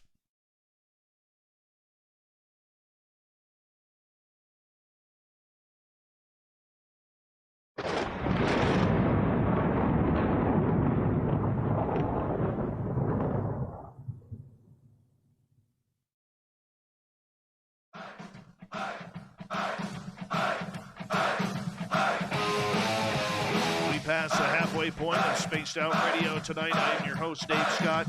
Thank you so much for tuning us on in. You're looking lovely and talented, as a fantastic listenership audience out there. My hair does as well. So make sure you check it on out by going and checking out our archives for free at youtube.com/Spaced Out Radio. just do me the favor, hit that subscribe button. Our website is spacedoutradio.com, where we have a plethora of features for you, including rocking out to Bumblefoot and reading up on Captain Shirk's SOR Newswire. Follow us on Twitter at Spaced Out Radio and on Instagram at Spaced Out Radio Show. We continue on with Sebastien Martin tonight talking about the secret space program. We're going to get into remote viewing a little bit later on. Sebastien, welcome back. Thank you, Dave. Question from Eric with a K. You know, we are his fourth favorite show out there. We are number 4, Sebastien. I always like to let people know that. It's not, it's nice being number 4. Very nice. And Eric is asking, have you ever seen any of these jump rooms? Not physically, no. Not personally, but through remote viewing, through descriptions of the people working there, yes. I have a very clear picture of it. I even seen some the use of them and how they were using them. But in terms of pictures or videos, actually, no, that's not true. I did see a video of one once, actually, but that was a while ago. It was actually shipping some gold. Would you believe? Where to? The aliens up above? Yep, but not so much to them. Well, it was for a different purpose, but it was actually for construction. And it was on pallets. There were like pallets of those things. Like, it was just incredible. Like, it was gleaming with like gold everywhere on pallets. But it was being shipped out through those jump rooms. So I saw a very, very close-up video of that once, and that's pretty much it. But that was, again, serving a different purpose. Like, I was being involved in different types of missions at the time, and what we forgot to mention, which was a big part of my involvement at the time as well. Like, I'm talking about a year, 2 years ago. I was actually involved in stargates, and like physical stargates coming from Iraq, and that were basically moved up in various locations. And that was actually quite a fascinating work, because I was describing certain, pieces of objects that were part of the stargates that got removed by the elders of Iraq, who were basically the guardians of the stargates in Iraq. And those lineage of Iraqis were basically like super tall with like blue eyes, who don't look like the regular average Iraqi being there. Those guys were there for like centuries or thousands of years, and their main job was to guard the stargates of Iraq. And nobody knows this. It's super interesting. So you can imagine how many governments, including the Pentagon, were absolutely hands-on. They really wanted to steal all of this technology as soon as they invaded Iraq. And especially when the British, discovered that back in the 20s when they went there. And they just basically want to take over, and they did. They just stole some of the technologies. They stole, obviously, the artifacts from museums and all that, which since has been sent back to Iraq, for most of them anyway. But those technologies, have been gone and have been used to some extent by the government. So I'm talking about, from the Pentagon level, not by the secret space program, because that was still a bit, it was not even interesting to them. But those technologies are being used to some extent by the government. All right, let's move on to another question. Donnie is asking, have you ever helped Dr. Jonathan Reed? No. Plain and simple. All right. Next one. Sovereign is asking about airships inside the mountains that you just mentioned before the break. Are those joint underground bases or 100% aliens? Are those underground facilities aliens? Yeah. Or for aliens? Some are and some are not. But most of the ones that have been subjected to were mostly run by human beings, not by aliens. Okay. Solar Warden is asking, what's your opinion of Andrew Bashago? You're obviously familiar with him. He's a lawyer, claims to have been to Mars. Do you think he's been there? I believe that he believes he's been there. that's my opinion on him. I mean, I don't know. He believes his experience, and I I don't know. I mean, I can't verify it with anybody else, but he does have like some far-fetched experiences involving Obama and all of that. But I know the man, but I don't want to really say he's lying or not. I believe he had that experience, but I can't verify it. Let's put it that way. See, my jury is still out with him. I want to believe that story because the whole time travel aspect is just a phenomenal, phenomenal story. I want to believe it. Okay. Mm-hmm. And I also try to look at it pragmatically, too, that this is a gentleman who has made some erroneous claims that he can't prove, but yet he still hasn't been disbarred for his actions or lying from the Washington State Bar Association as a lawyer. So, well, no, because they are separate. They are, it's like fantasy world versus reality. You can't disbar someone because he's got the idea of writing a book on science fiction. I mean, that's his private life, right? I mean, if he's good at his job and he can represent people, for their cases, maybe he's very good at it. It's like me, being in the business world, still being involved as a director and talking about aliens the way we speak today. My colleagues and shareholders would probably ask me to go into like rehab or something, because it's far-fetched. It's very hard to believe, and for those who don't have that experience, it's very difficult to merge the two. You can't merge the two. So that's the reason why I had to dissociate myself from the day-to-day, because I could not have represented my company and do trade shows and do like public speaking and all of that while talking about this reality to me. And the thing is, for me, it is my reality. That's my life. I can't change it. I won't deny it. That's the way it is. I mean, look, I just got separated this year. My wife could have easily used that against me for the kids and whatever. Like she could have done whatever she wanted based on what I talked about, right? And as hard as it is, I probably would have lost the custody of my kids if, she went that route. But I ended up to be mostly the caregiver anyway. But the fact is that this is a reality I can't shake away. I will not lie about this reality because that's my experience. Okay, let's move on to another question here. Sovereign is asking you if you are familiar with people disappearing near boulders during geological events, as Andrew Bashago has mentioned.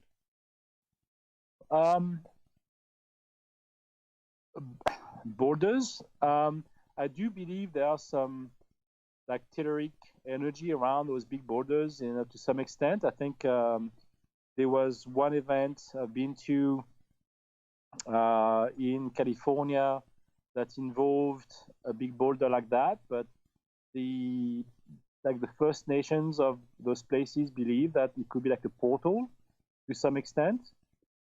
It's possible. I never had that experience, but apparently some people felt multidimensional beings traveling through those boulders and sort of things.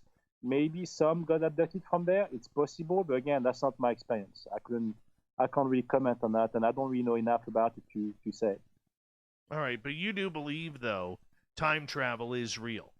Oh, yeah, for sure. Now, can we go back in time? Because there are people out there who say we can't go back. We can look at it, but we cannot go back. Well, I agree with that. I think, physically speaking, you cannot go back.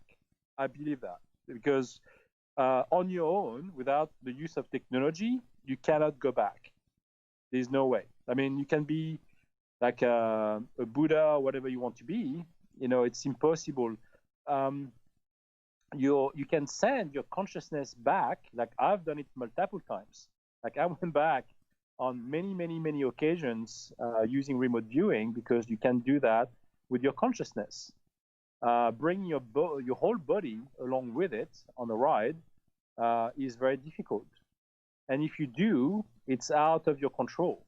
So I don't know exactly how that works, to be honest. This is still things that I can't control. myself, but I've done it multiple times with my consciousness. If you want to go back in time, then you have to use technology that has been used by the secret space program, not by the local government. That's for sure. Human Carl is asking what your thoughts are about the 20 and back program that has been part of the SSP that Corey Good talks about. And, you know, it's not just him. We've heard Captain K. Randy Kramer speak about this. We've heard others speak about this 20 and back program. Do you buy into it? Not so much, because the technology to change the human condition is outside the jump room technology. And so to say that, you know, they can change the past and the future of not just one individual, but everything that surrounds this being, its reality, the people he knew, I don't believe that's possible. And so therefore, if you just look at the nitty-gritty aspect of Corey Good's story, when he said that he was sent back 20 years and he did his experience within the secret space program, came back as a 16-year-old boy, whatever it was, and lived his life like nothing happened, I find that very hard to believe, based on the fact that everybody who saw him gone for that time being did not remember that he vanished, because apparently he vanished for, you know, let's say a day or whatever. I'm sorry, but I just can't buy the story. So you're not really buying into it? I'm not buying into that, no. All right. I believe that for the people who can travel in time, they are sent off on a mission. They can go back, but they would have aged. They would have not changed, you know, going back into their, you know, old self, you know, because that's not what those programs are all about. You know, if you are sent in time, it's for a short period of time. It's not for like 20 years and then going back as a 16-year-old. That doesn't happen. Okay, so if we can't go back in time, but we can somehow view it, can we go to the future? Yep. Yes. Well, we talked about the looking glass technology. So that's what that does. You can look into the future. That's what they've used it for. And like I said, it can give you, you know, basically details of a potential future, but it doesn't mean that it's going to be a true reality of our current reality. It's going to be a different timeline, potentially. It could be a real timeline, or it could not be. You know, it's very, very difficult to rely on future data, because there's so many. I mean, sure, they can use it for you know, for projections and this sort of thing, saying, okay, well, what happens if we do this? Well, we could be facing that kind of situation using the looking glass technology. Okay, well, what else can we see? Can we use the technology again for seeing another timeline? And so on, so on, so on. That's exactly what they will be using the technology for in the future. But it doesn't mean that they'll be sending someone out there in the future to do something. That's not going to happen. It never happened, and I don't think it's ever going to happen, because that person could get lost and then never come back. Okay, Sebastien Martin is our guest tonight on Spaced Out Radio. Let's continue on here. And in a few minutes, we're going to go into remote viewing, and I know there's some questions building up in the chat rooms regarding that. But Ancient Hammer is asking, what does this jump technology actually consist of? Do you know where it was designed, and where did the knowledge come from? Well, the main, I know that the main knowledge came from aliens themselves. So they did provide some of that technology to the people in charge of those programs. As to know what they are consisting of, that is to do with the quantum physics realm that I completely bypasses me. I have no idea. What I know is it's basically changing, like, you know, basically all the atoms of your body, and then the molecular structures of anything that goes into those big rooms. And what I've been able to see, and again, I don't know the technology, but what I was able to see is I can see some technology that looks like, you know, the Tesla, you know, like lights, you know, going like the beams, like plasma lights that goes through Yes. the room. I've seen that, but I don't know where it came from. I saw on the top of that chamber there was some sort of like a dome that looked like a spherical dome on top, and that's pretty much that's what I can say. I didn't really see anything else. The room itself looks pretty clean to me. There was no like wires. There was nothing showing up. Everything looked pretty sleek on the inside. Apart from that dome on top, everything looked pretty flat, like flat walls. There was nothing else I could really know from looking at it that looked unusual or being taken out of the equation. I have no idea. I can only describe that. That's what I can remember based on what I've seen. All right. Okay, getting back to the whole time travel aspect, do you believe that there are time travelers from the future here? Yes. They might not be necessarily humans, but they could be, or they could be potentially humans from 10,000 years away. But yeah, they could be coming back, to see how we behave and these sort of things, because they're curious about their past. The same way as would love to go back in the times of the dinosaurs, like Jurassic Park, But that's pretty much how and why they're doing it in the first place, is to observe, not to change anything. That's not their role. Their role is just to observe and see what happens. What about what about time travelers from different timelines? Well, that's very unlikely, because if that happens, how would they be able to get back to their timeline if you talk about a timeline. It has to be the timeline that follows our history, our reality. If it's a different timeline, it's most likely that this would be very unlikely that they would come back to their own timeline if they wish to go back. It has to be matching the history. Okay. So it it doesn't mean that you can go the other way. So like I told you before, if we try to go ourselves in the future, we may see a different timeline. There are like thousands, if not millions, of possibilities. If someone from the future wishes to come back to our timeline, that's control on their end. But it doesn't mean, that's the problem with that technology, it doesn't mean that they can go back to their timeline. I'm talking about something very linear here. So if you think about our own timeline, if it follows suits and we just carry on the way it is today, those guys have to come from exactly the same timeline as our timeline. If they're from a different timeline, it's very unlikely that they will be able to observe what happens in our reality. It's just too complex. There are too many factors that would be going sideways, and that may make a strip back impossible. Okay. So if we can so what you're saying is right now we don't have the technology to go back in time, but the future would have the technology to time travel back to where we are. Oh, no, we have the technology to go back in time. What I'm saying is it has to be in our own timeline. Okay. And we don't have the technology to go in the future, because if we can, it does exist. What I'm saying is, if we send someone out there in the future, we might not know what is our future, because it's still moving, it's still changing. There's nothing set in stone in our own timeline. It doesn't work both ways.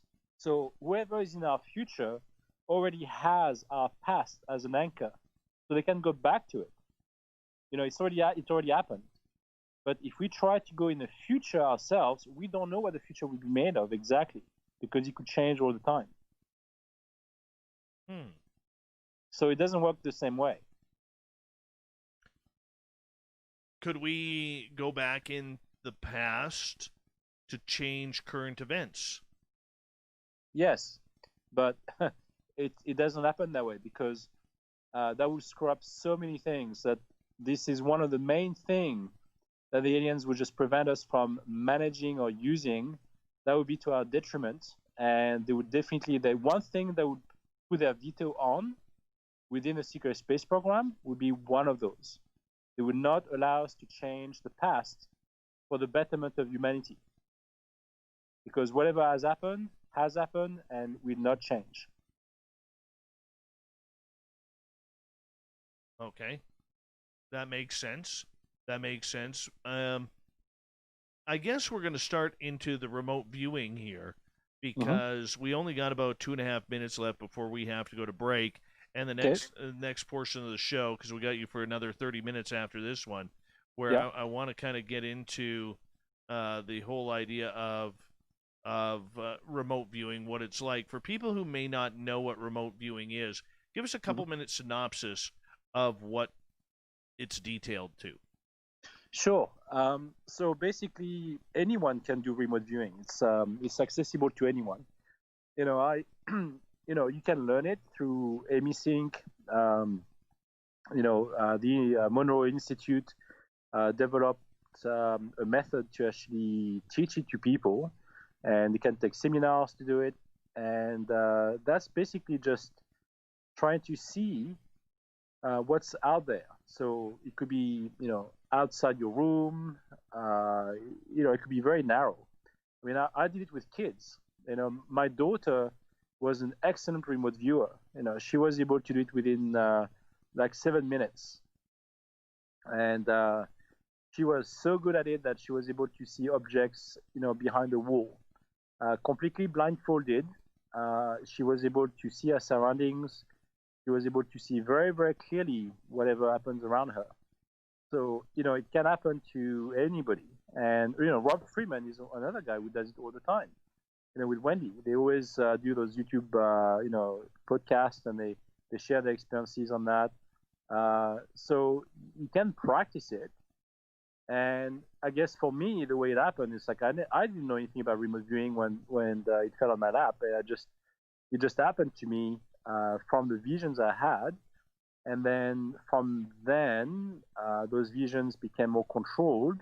So I was able to access, different realities, I guess, and even going back in the past to have an effect on the future, to save people's lives. So, and the way you do things like that, for me, it's I can project myself or my consciousness, never physical.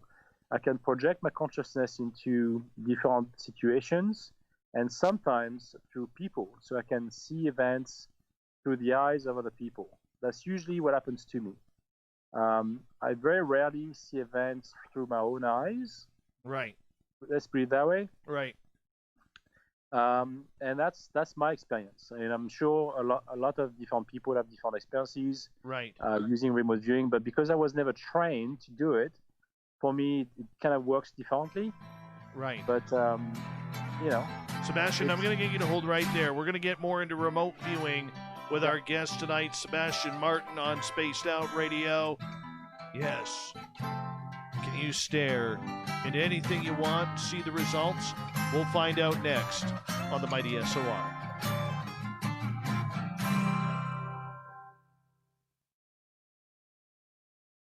All right, we're clear. Before I go and check out my dogs, in our chat room tonight, the lovely and talented and birthday girl, Elizabeth Anglin. Let's give her a few claps for a birthday for Liz. We love you, Liz. Happy birthday.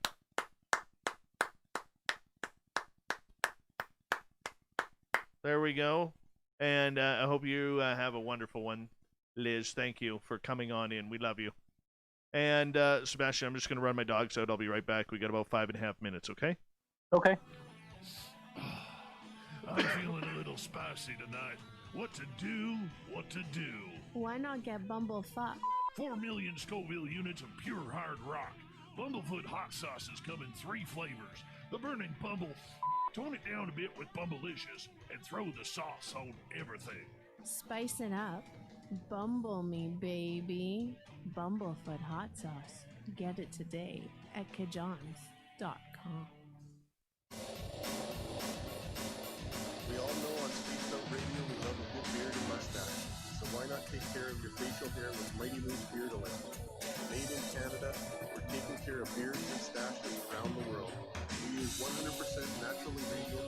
boils and bombs will make your whiskers feel silky smooth. Use promo code SOR2019 at mightymovebeard.com today.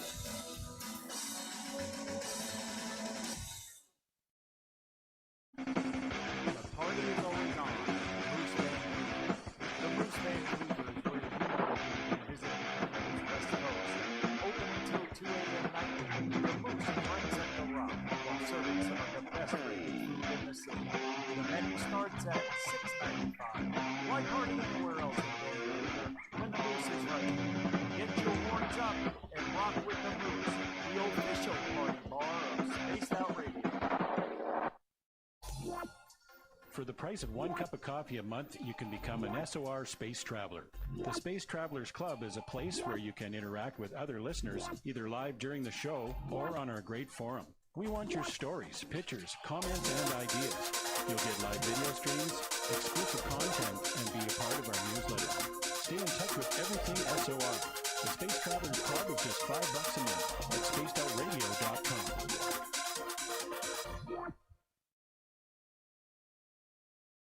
Looking for creative ways to get your company out in the public? How about advertising on Spaced Out Radio? Our sales department is waiting to hear from you, and we can work around any budget. From commercial spots to banners to special promotions, there are many opportunities to get your name and product out to our SOR listeners. For a price guide and more information, please contact us at sales@spacedoutradio.com. We're adding to the entertainment online for Spaced Out Radio. I'm Amber Beckrud, and I want to invite you to subscribe to our YouTube channel and check out Cryptid Tales, where I will take you on a journey into some of the strangest legends and lore from around the world, relaying the stories to you of the strange creatures and experiences that people have had throughout time. You can find Cryptid Tales at youtube.com/spacedoutradio, and while you're there, don't forget to check out our free archives and leave a comment. See you there.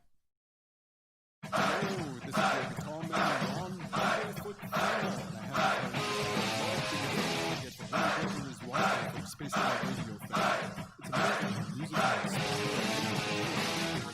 supernatural. You can head over to our website, Bumblefoot workshops, or even check out some of the hot sauces that listening to Spaced Out Radio, you know Little Brother is watching. Hello everyone, this is Ryan Stacey, spiritual support, otherwise known as Pastor. We're glad to team up with Space Out Radio to help investigate your spiritual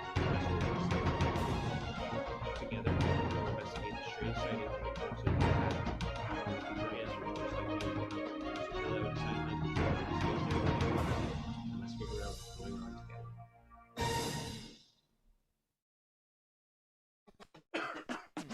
Hi, Sebastien. I am Hi. back. Yes.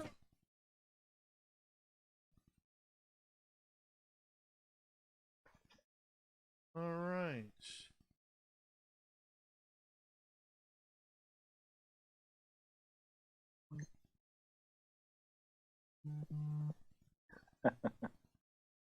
Hi, Scott. I know you're listening and texting. Yeah, he is. He's a good dude.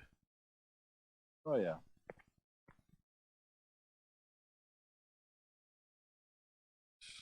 Has he told you about his alien encounter? No, no. He's very shy. He should, share it with you. Well, we'll tweak his nipples a little bit and get him going.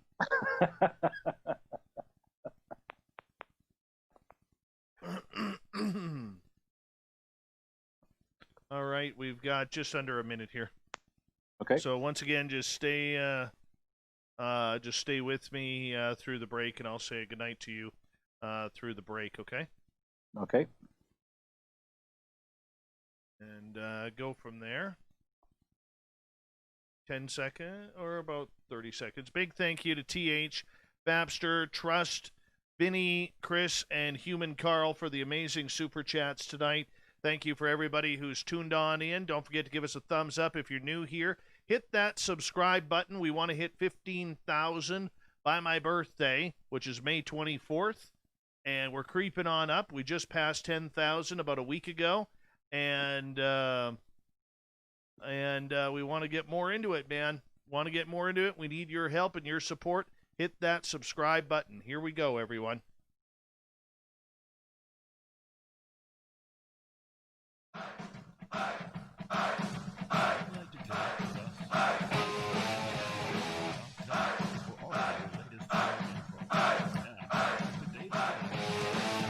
Third and final hour of Spaced Out Radio is now underway. Welcome to the show. My name is Dave Scott. We really appreciate earning your listening ears. Hello to everyone listening in on our terrestrial affiliates around North America and digitally on TalkStream Live, Revolution Radio, and KPNL. Remember, you can check out all of our archives for free by going to youtube.com/Spaced Out Radio. Just do old Davey the favor, hit that subscribe button. The Desert Clam has set the password for tonight in the SOR Space Travelers Club. I got tongue-tied. Emphythusis, or something along those lines. Not even going to try and say it twice, as the Clam sets the password each and every night right here on Spaced Out Radio. Our website is spacedoutradio.com, where we have a plethora of features for you, including rocking out to Bumblefoot and reading up on Captain Shirk's SOR Newswire. Follow us on Twitter at Spaced Out Radio and on Instagram at Spaced Out Radio Show. For the final time tonight, we introduce Sebastien Martin. He is a Canadian researcher, remote viewer, and we're talking remote viewing right now, Sebastien. And right before the break, you were kind of defining what it was. Can anybody do this? Yes. In fact, I believe that anyone could achieve this through different methods. You can do it through meditation. I think the easiest and quickest way of doing it is using emisync, because even like meditators, Buddhist monks have been using it after 20, 30 years of meditation, and they say, this can be done so easily using emisync, because you are basically merging the two hemispheres of the brain to somehow experience something. If it's to do with the spirits, or if it's to do with remote viewing, it definitely enables something in your brain or in your consciousness that triggers something that creates that. I've done it for basically just contacting the spirits with Paul Elder in Nanu's Bay on Vancouver Island, and I found that experience very enlightening to me. I really experienced every aspect of it for 5 days. It was very interesting, and I was able to communicate, with 17 other people in the group. It was very, very interesting and very intense, because they were like long hours dealing with this. But because I never did anything before, I basically wanted to volunteer to do that, and Paul actually wrote the one of the introductions of my book when I published it. So I really think that method really works well for those who are not really inclined and want to learn more about it. Then you have the alien abductees, who definitely would have more abilities to achieve such results, in many capacities, to do with remote viewing, visions. It's very all closed. When you have some person who is a psychic, by nature, they would definitely be able to see more by opening his mind or her mind to this topic. That was my case. I was already, seeing things in the past, through dreams, and in broad daylight, I had like visions and occurred as well. And then once you can channel that and you can focus on them, then you can control it more. And I've done it through hypnosis. That's how it started for me anyway. And that helped me focus more on the visions, and I was able to trigger them on demand, which was not something that was easy at first. And I was able to do it that way. And then after years of practice, I could just be like cooking my breakfast and have a remote viewing session with some military, bodies in Iraq or whatever, and that could happen that quick. So depending on on the opportunities and the ability of the person, you can start, anyone can start learning the piano. It doesn't mean that you become a prodigy overnight, but or become a prodigy, but you can still, dwell into that realm to understand how it works and practice it, because anyone can do this. It's this is all part of our reality. Again, once again, it's if you understand our reality through quantum physics, you can open your mind to these possibilities. If you don't, and your mind is closed, nothing will happen, because you are too close-minded to have that experience. If you are too negative, you have to be able to open up your mind to this idea that it could happen, that you can see beyond. Like I did an experiment like not long ago. I was actually relaxing outside, and where I am now, actually on the chair, and it was in broad daylight, and I was relaxing myself. I was meditating, and all of a sudden I could feel my jaws drop because I was, sitting down, and all of a sudden I became aware of my jaws dropping, and I was just focusing on that while being fully awake. But my eyes were closed, and I was fully relaxed. And as I was observing that situation, I'll say without realizing that, very quickly, my field of vision opened up, and I was transported right in front of the trees on my property boundary line, and I was right in front of the leaves, basically flowing through the wind, and I was not basically on the ground anymore. I was leveled with pretty much the top of the tree lines, and I was observing the vibrant life on those trees with the energy and everything going through it.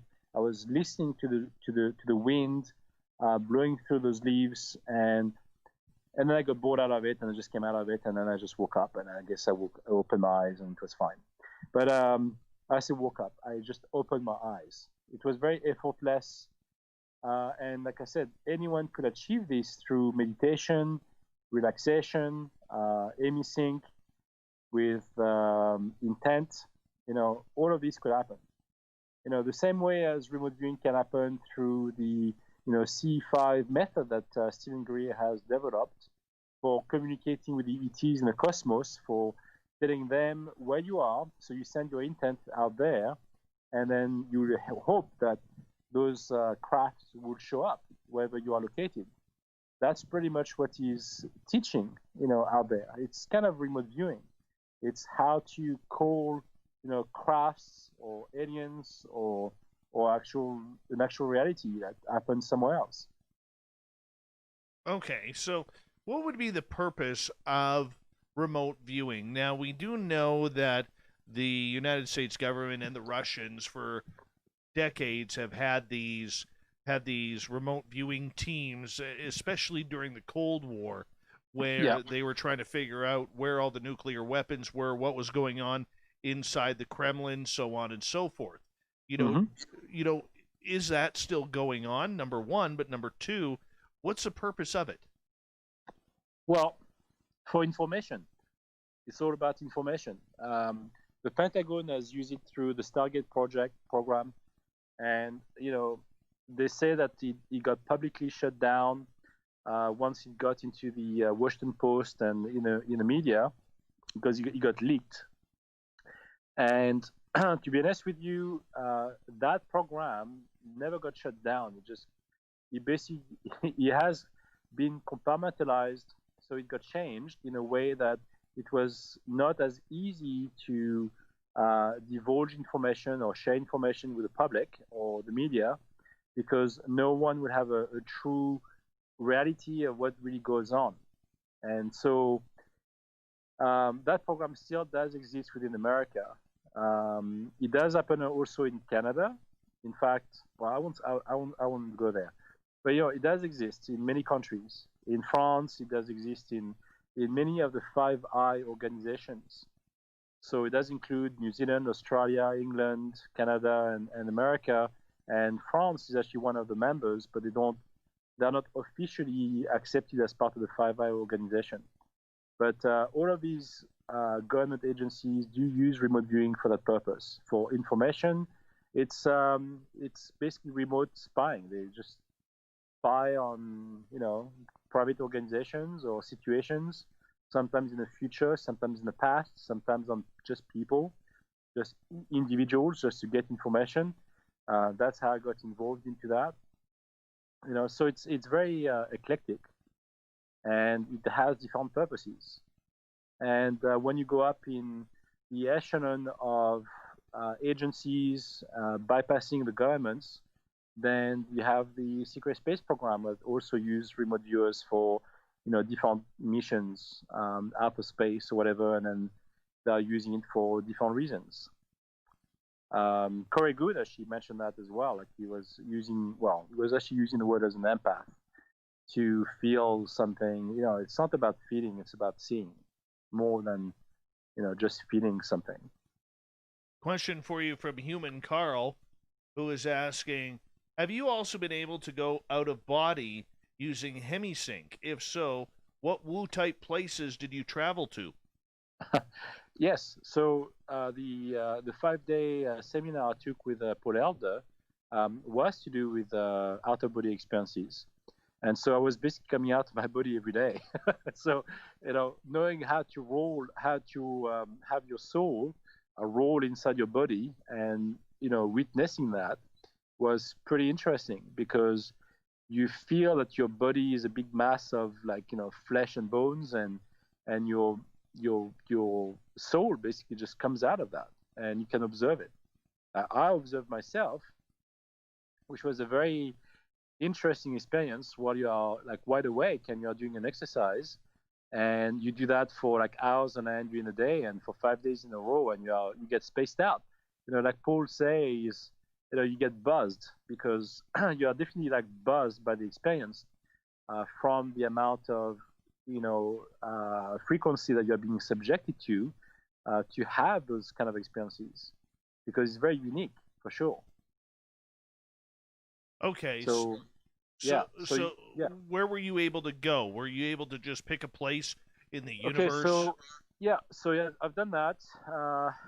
Well, there were different exercises that we're not supposed to be talking about, because at some point we reached a level that was so advanced that our group was not supposed to be going there.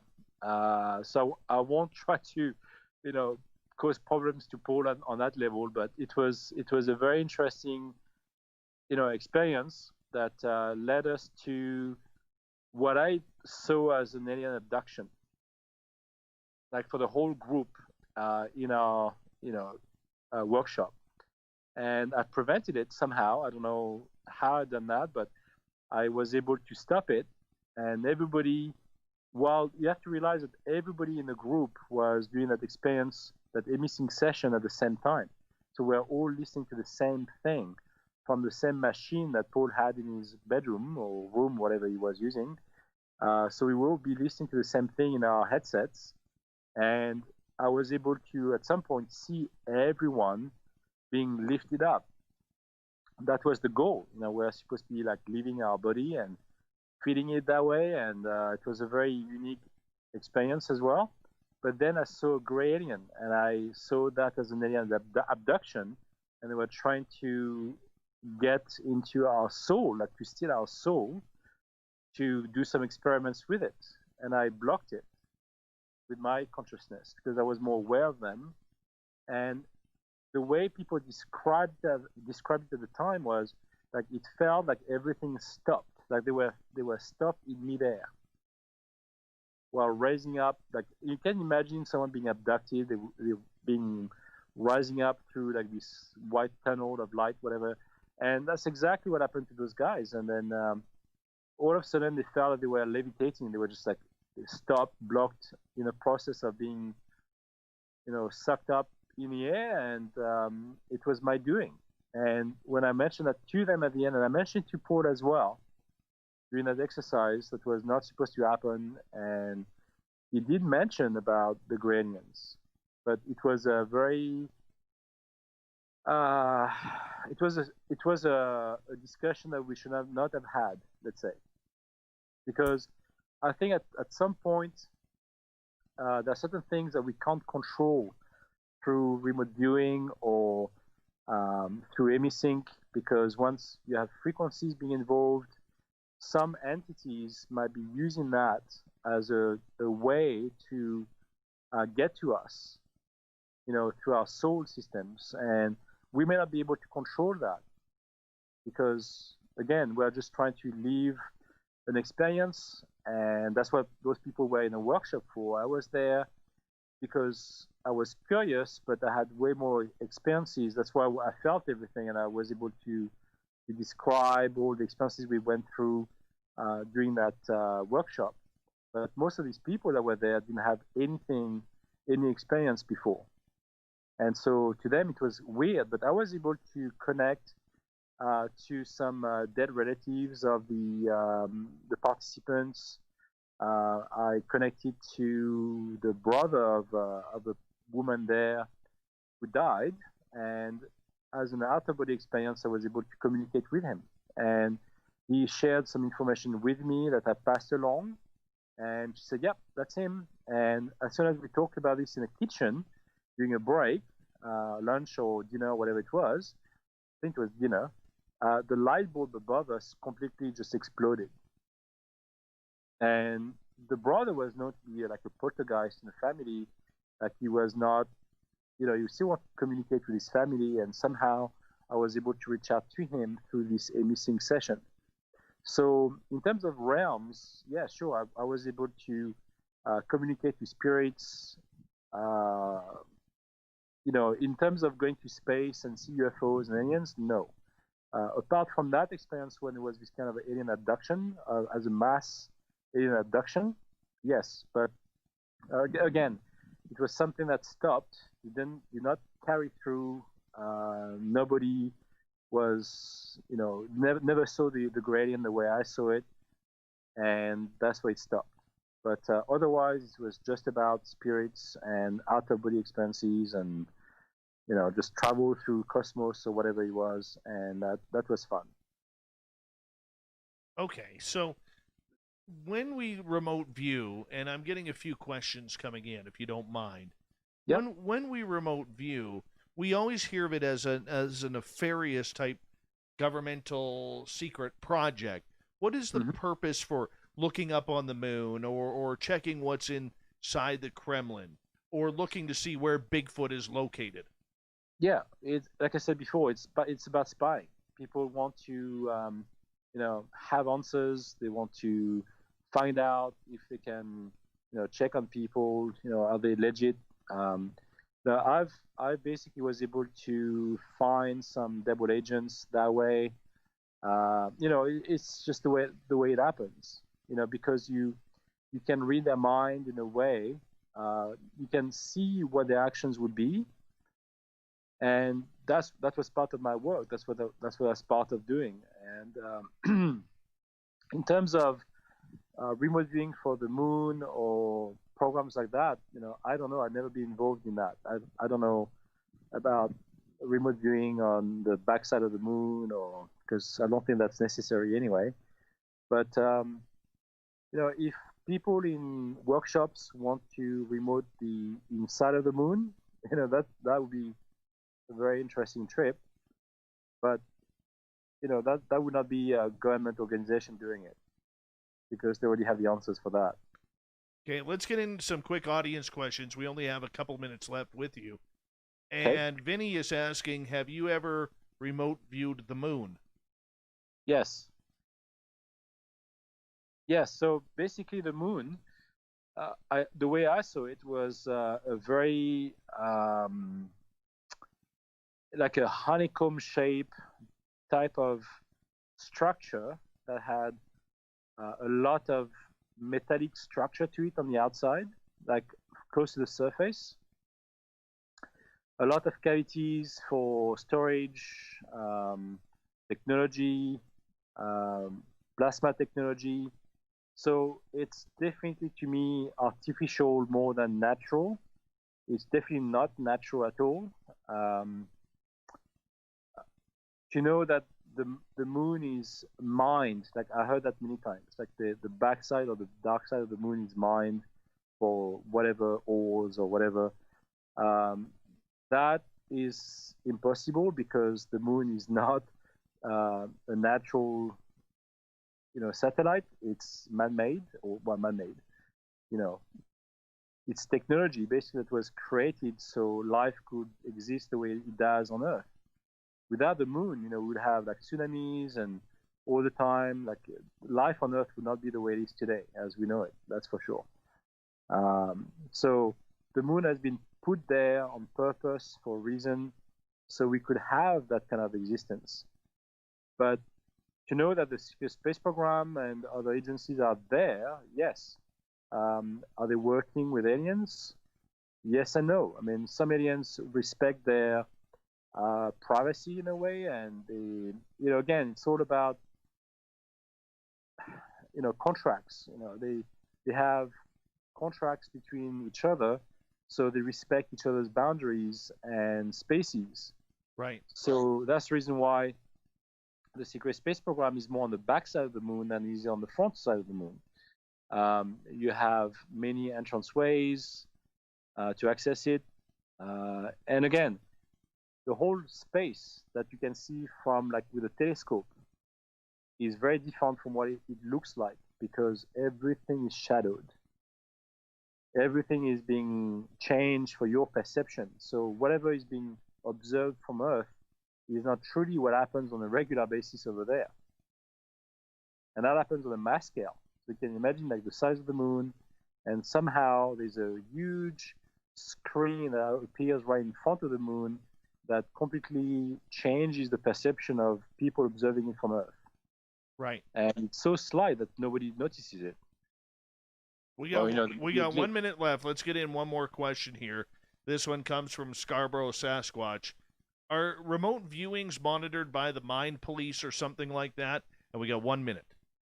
No, it doesn't work that way because, I mean, unless you fall into the form of a contract, which I was very, very close to do, and I didn't do it. Then once you are an employee, you become a tool and you are under their thumb. You basically have to do whatever they tell you to do. And if you don't, you could be killed for it because you become too much of a danger to them. That's the reality of the situation. So if you accept that position as a freelancer, then that becomes a very different situation. You have a bit more freedom, but that means you also are not given the same clearance as those who are employees. That's pretty much how it works. That's my experience. Well, my friend, I want to say thank you for coming on Spaced Out Radio. It's always a pleasure to have you on, Sebastien, and we'll do it again very, very soon once again, my friend. All right. Well, thanks for having me, Dave. It's always a pleasure. Quickly, 10 seconds. Let everybody know where they can find your book. Oh, my book. So it's Inner Journey in Outer Space, and that's available on Amazon.com and Amazon.ca and Amazon.co.uk and in all the Amazon places. Perfect. Coming up next, we got the news wire and the thought of the day. Stay tuned.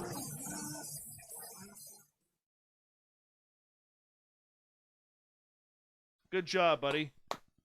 You're welcome. Thank you. Yeah, that was good stuff. That was a lot of fun. Do you have any questions of your own? No, we'll talk.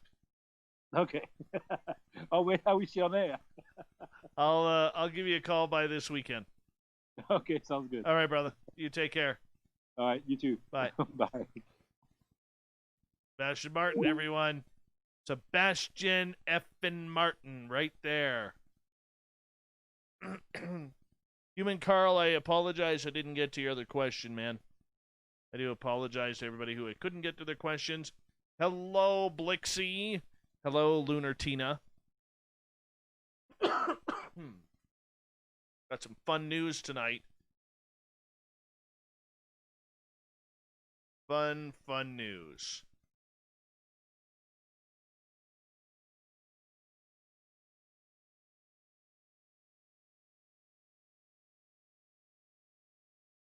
Fun news.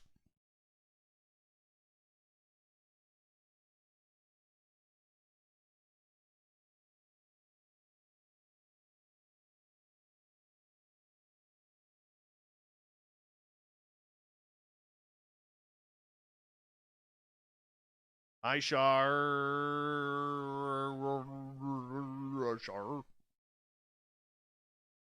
Oh, let's see here.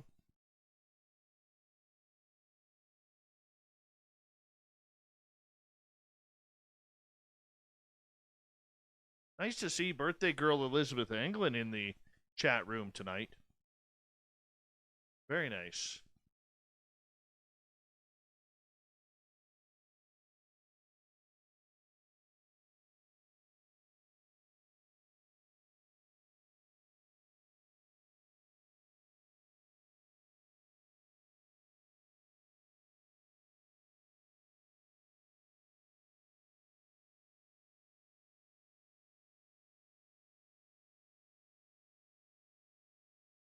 Hi, Dolly. How are you, beautiful? You never say hi to me on Facebook anymore. I guess you're not a fan. I'm teasing. I'm teasing. Thank you for coming on in. Don't forget to hit that subscribe button. Hit that subscribe button. Hit it. Hit it.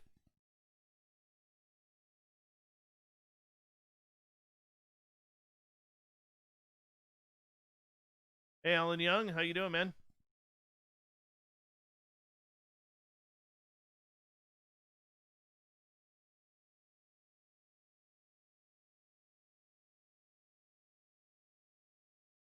Scrub? Who the hell is Scrub? No, Alien Carl won't MK Ultra me. What do you say there, Corrance? How's your mustache? Give us an update on your mustache if you don't mind, Corrance. We'd appreciate it.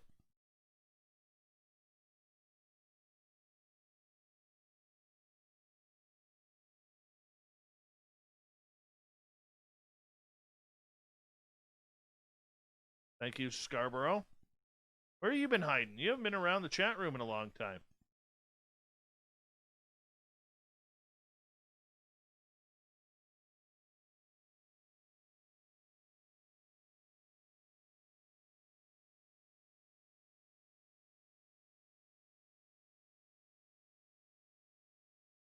He did not.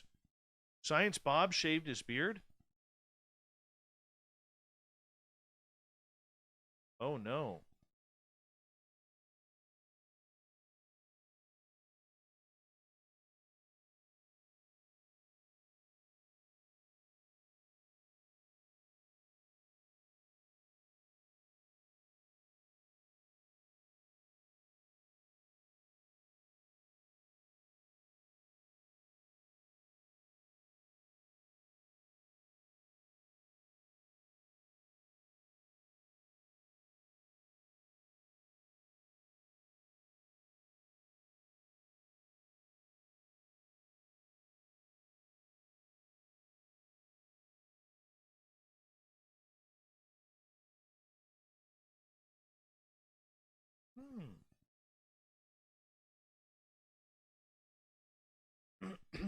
And we got 30 seconds.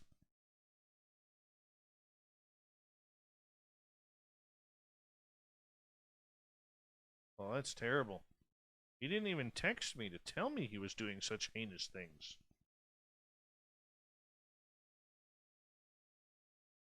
Not a thing. Weird. Alright. Well, let's get ready for this. You know what? Let's all keep it quiet. We've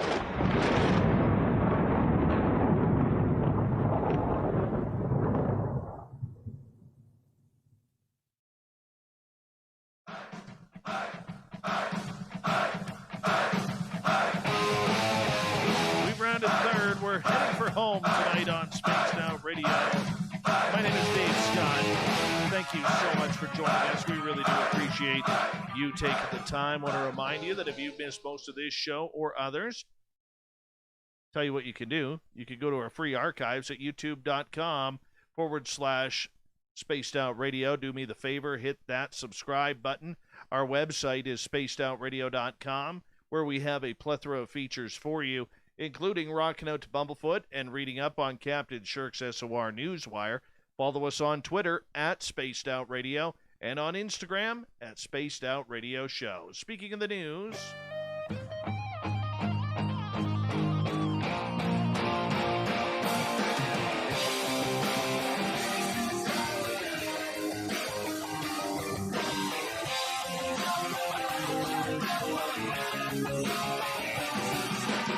is always changing, which is why we bring in the SOR Newswire at the back end of every show where we get the weird, the strange, the wacky, and sometimes the downright odd. We're going to start in Sherbrooke, Quebec.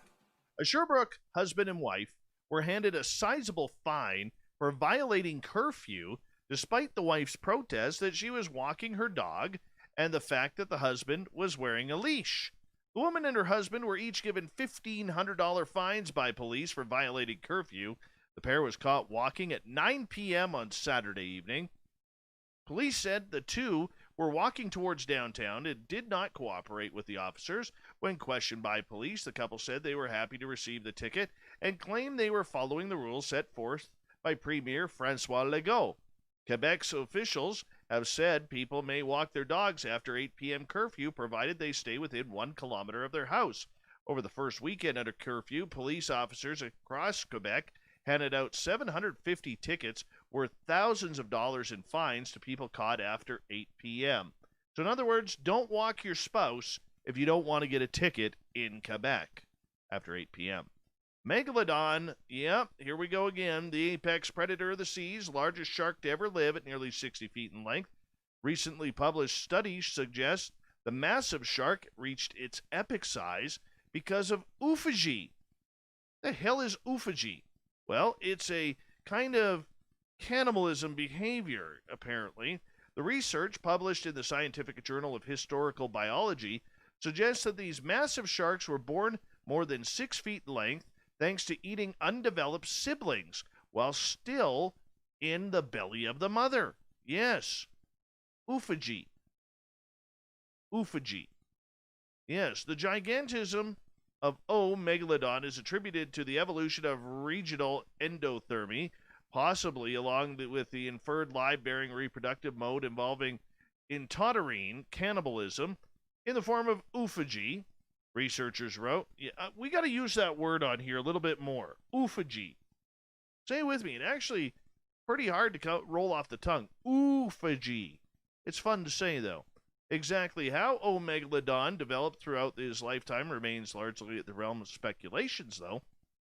However, in utero cannibalism is not uncommon among sharks. In November 2019, a species of shark discovered in Kansas also portrayed in utero cannibalistic behavior. See, this is why we don't go in oceans. Sharks will eat themselves. You think you're safe as a human? No, they eat themselves, people. They eat themselves. Who thinks that you're not going to be next? Yeah, in September, a separate group of researchers determined the true size of Megalodon's body, including its huge fins based on fossils. A 52.5-foot-long Megalodon likely had a head of 15.3 feet long, a dorsal fin approximately 5.3 feet tall, and a tail around 12.6 feet high. The scientists, led by Kenshu Shimada, using a number of methods to come up with their findings, including CT scans with multiple X-rays, to reconstruct fossils and get an idea of how large a megalodon was at birth. Shimada and other experts also determined that the massive shark grew 6.3 inches per year for the first 50 years of its life. Megalodons had a life expectancy of around 88 years, but could have reached up to 100 years old. Either way, straight-on killer. Now, you got to be a real jerk to do something like this. All right? No, and I'm actually being serious here. You know, just disgusting behavior by Florida man or Florida woman. The sighting in Florida this week of a manatee with Trump etched in its block letters on its back has prompted an investigation and a plea for help from a nonprofit conservation group. The Center for Biological Diversity said it was offering a $5,000 reward for information leading to the conviction for the cruel and illegal mutilation of a threatened manatee in the Homosassa River in Citrus County, Florida. It's heartbreaking that this manatee was the subject of vile criminal acts, Jacqueline Lopez says. It's clear that whoever harmed this defenseless gentle giant is capable of doing grave violence and needs to be apprehended immediately. The U.S. Fish and Wildlife Service and the Florida Fish and Wildlife Conservation Commission began investigating after the manatee was discovered on Sunday with scarring in the form of the president's name. The U.S. Fish and Wildlife Service said that the manatee did not appear to be seriously injured, as it seems a word was written on the algae on the animal's back. Patrick Rose, the executive director of the nonprofit Save the Manatee Club, said he has seen the photos of the manatee earlier and was quite disturbed. Yeah, this is disgusting. You got to be a real... I can't even use the language that I want to use in order to do something like that to an innocent animal. You really do. Right? Keep the politics away. Speaking of politics, as we go that way, how's this for an ex-wife? Well, a Texas man has been arrested for his role in Wednesday's riot at the Capitol because his ex-wife turned him in. Talk about hating someone. Oh my. Larry Rendell Brock faces 2 federal charges of knowingly entering a restricted building without lawful entering and 1 count of violent entry and disorderly conduct. Brock surrendered to FBI agents after the 53-year-old agreed to meet with them at the police department in Grapevine, Texas. Brock's arrest affidavit alleges that more than 1 person turned in Brock after recognizing him in the news footage, but his ex-wife of 18 years was one of the people who reported him to the FBI. I just know that when I saw this was happening, I was afraid he would be there, Brock's ex-wife allegedly said. And lo and behold, guess who was there? Yeah, Mr. Brock. Another person reported Brock saying he recognized the distinctive tattoos. Looks like him as he has pilot wings on his chest in this picture. He was an A-10 pilot, worked at L3, an aerospace and defense company, and still has contacts that work within the L3 that he knew was flying to Washington, D.C. Brock confirmed that the pictures from the Senate chamber were of him. He was dressed wearing a green helmet and body armor in the photos. In an interview, he said that he believed that there had been significant election fraud despite the repeated failure of legal teams to show any evidence of this. Well, now you're going to jail. It's just that simple. Let's go to British Columbia here, where a Surrey woman has been told by her strata council to get rid of her beloved dog Scout. Why? Because the 9-month-old golden retriever is more than 14 inches tall at the shoulder, contrary to Boundary Park Place's bylaw governing pet height. After unsuccessfully trying to fight it rather than say goodbye to her pet, Rabia Mirani has decided to sell her Newton home and move on. It's kind of become a bit of an uncomfortable environment, and unfortunately there's a few people in this building that just aren't really demonstrating kind of values that I want to make sure I live by, and so for that reason I want to find a new place where both Scout and I will be welcome. Good for you. Good for you, Miss Mirani. Mirani received a letter from the strata manager, Kathy, a.k.a. Karen Blake, on November 6th with a copy of the council president telling her your dog is already taller than the bylaw permits, 14 inches at the shoulder, and as such, the Strata Council voted that you must remove the dog from the premises.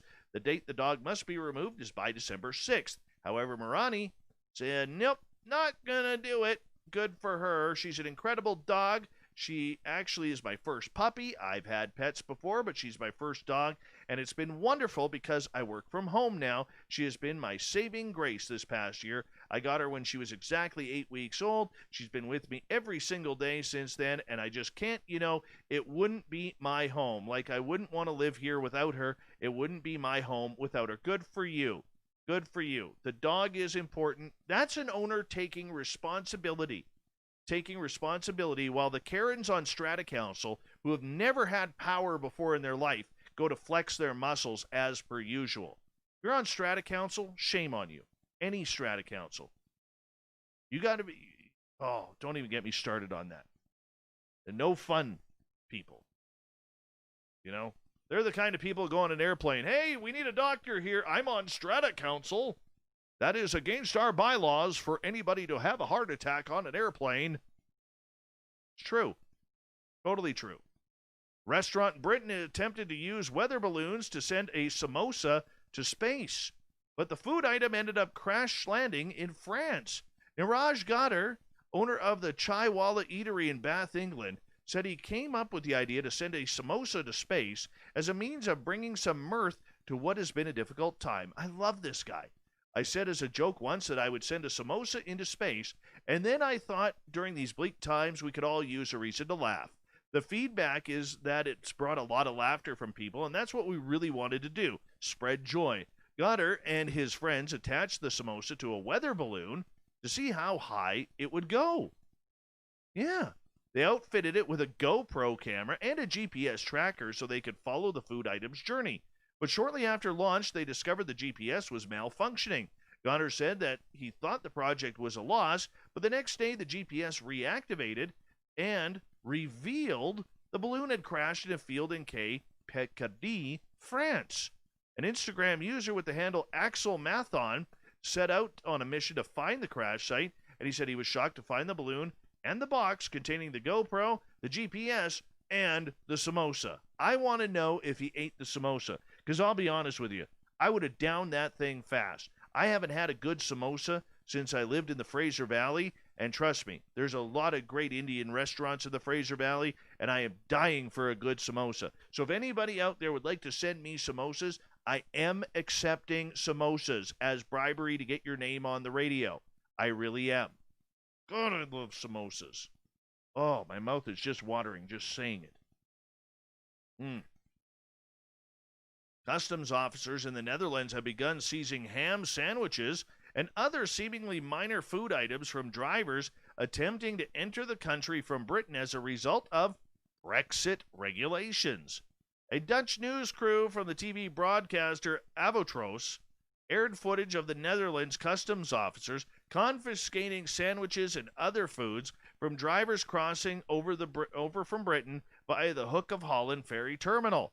The footage showed one driver turning over multiple sandwiches to apologetic officers. The customs officers explained the fallout from Brexit resulted in a ban on personal imports of items including meat, dairy, produce, and other food items. The British Department for Environment, Food and Rural Affairs issued guidance suggestions that drivers use, consume, or dispose of any food items in their car before attempting to enter the European Union from Britain. From the 1st of January 2021, you will not be able to bring products of an animal origin, such as those containing meat or dairy, into the EU, the department said. The Netherlands, being Dutch as usual, customs agencies posted a video on Facebook showing food items that had been confiscated at the ferry since regulations went into effect. Doesn't this remind you of Michael Keaton? Or not Michael Keaton. Well, what's his name?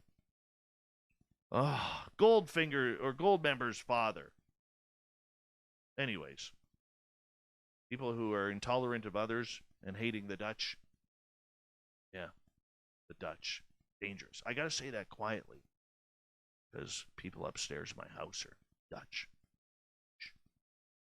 Anyways. I don't know about this one.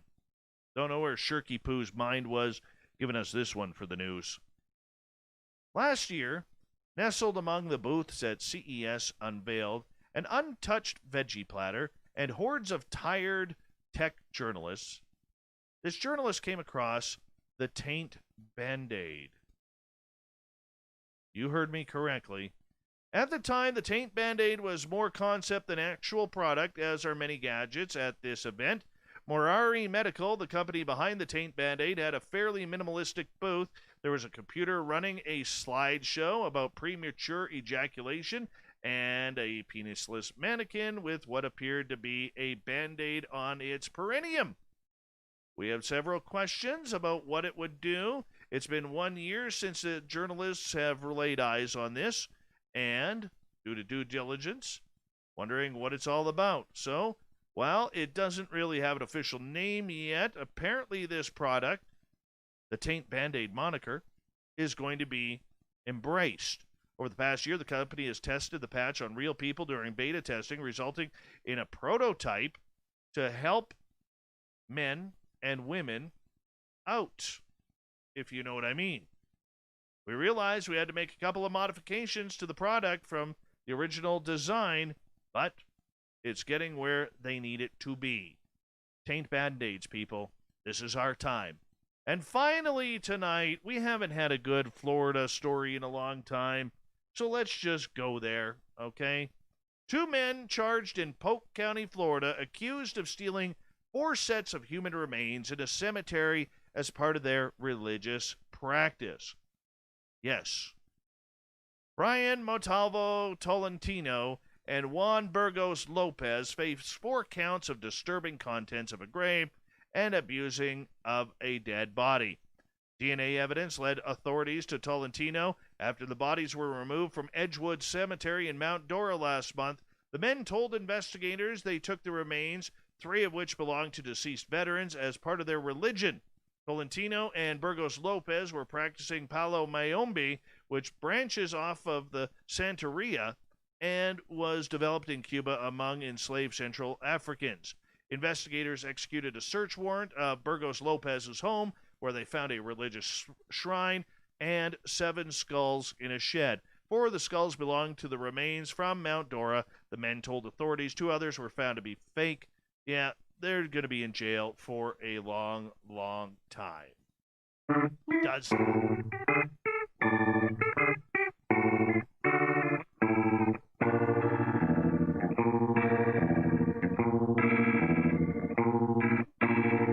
Thought of the Knave happens every night at this time, where we get to a question on our Facebook and Twitter pages, then read your responses on the air because we love the audience participation around here. Today's Thought of the Knave is as follows.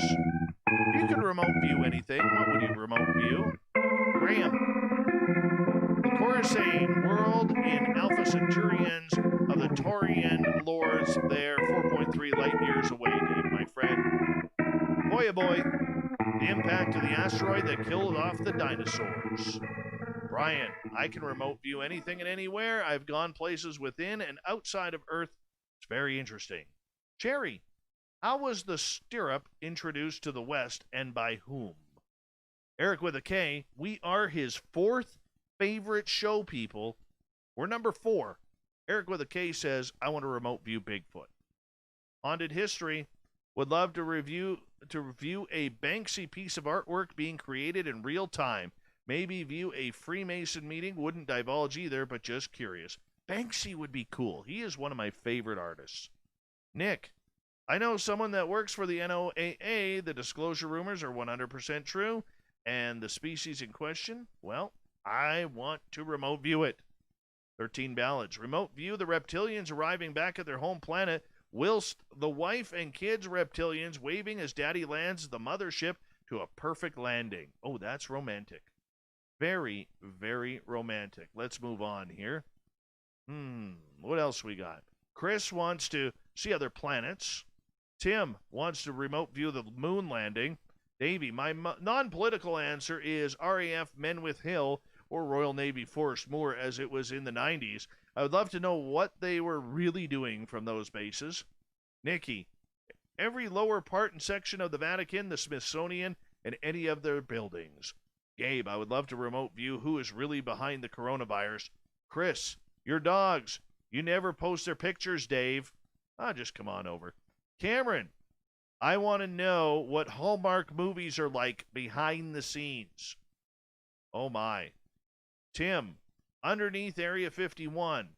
Gil, I want to see other planets. Danny, definitely Area 51 and Dulce and secret bases of that nature. James, the intelligence or mind intention of the grand architect of all creation. Catherine, I would love to stroll around Buckingham Palace for the comfort of my living room whilst in my gym jams. What the heck are gym jams? I'm going to assume those are pajamas. Cable Guy Matt, I want to see the moon, Mars, the poles, S4, Dulcie, Oak Island's Money Pit. Oh, nothing wrong with that. Let's just go look for Bigfoot first, Cable Guy Matt. You got the tracks on. Let's go for it. Carrie Lynn wants to see the future. Penman, Michael, I would remote view where Carl is hiding. Oh, he's way up there. I know he's way up there. Vivian wants to go to heaven before she actually sees it in person. Kira, I want to see Venus, Mars, Eros, and a few other planetary systems looking for benevolent, intelligent beings. Jackie, or is it JC? Let's go JC. It sounds cuter. The inside of my husband's brain. It would be truly fascinating. Kay gets the final word. Well, this is good. Enjoying the comment section thoroughly. I concur. Let's just remote view it. Thank you to everybody participating in the Thought of the Day. We'll do it all again tomorrow on Facebook and on Twitter at Spaced Out Radio. Thank you to Captain Shirk for making just a wondrous newscast tonight. Wondrous. We never get to use the word wondrous enough, so it was wondrous, Shirky Poo. And, of course, to our good friend Sebastien Martin coming in talking about UFOs, ETs, remote viewing, and the secret space program. We got Mr. Ron Bumblefoot Thal rocking in the background with Little Brother is Watching. Bumblefoot is the official music of Spaced Out Radio, rocking us in and out of every single show. Get your horns up for the guitar god himself. Special thanks to everybody listening in at work, at home, in your cars, wherever you may be. Thank you to everybody tonight participating in our chat rooms on YouTube, LGAB, Revolution Radio, Spreaker, Facebook, the Space Travelers Club, and on Twitter at hashtag Spaced Out Radio.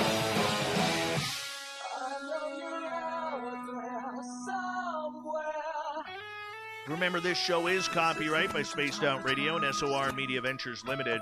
Thank you so much for choosing to share your evening with us, because together, my friends, we're watching. We own the night. Mr. Bumblefoot, we need a favor. We need you to take us home.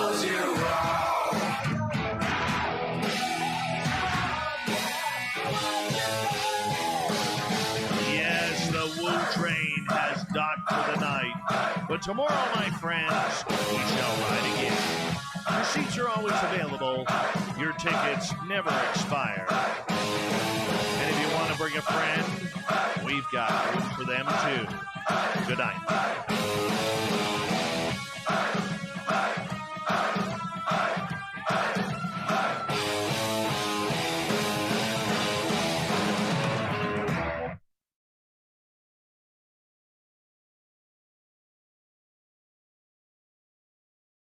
That's a good show, people. Very good show. Take these off. Hey, Super Quest, Paul Howland, how are you? Off-World Adam, good to have you here. Oob, D Swagger, good to have you back. Let's go like this. Like this. This over here, this over here. All right, I'm going to be right back. I just got to have a quick bathroom break. 96 of you. Let's see how many are still here when we get back.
All right, old Davy's back. Old Davy's back.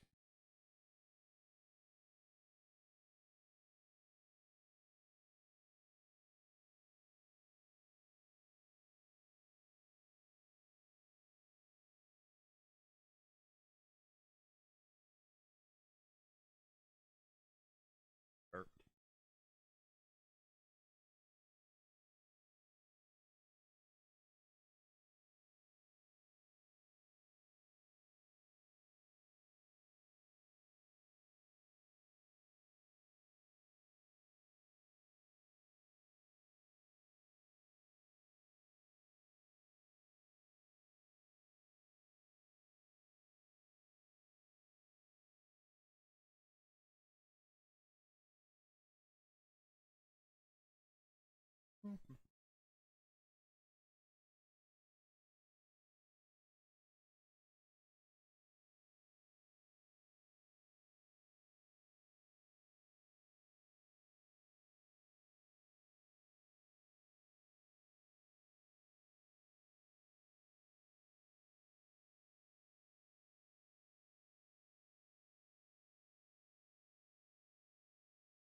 Excuse me.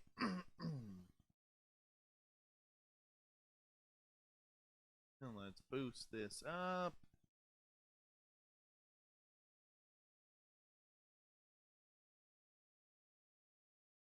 Can you hear me now?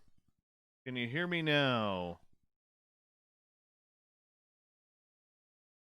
Can you hear me now?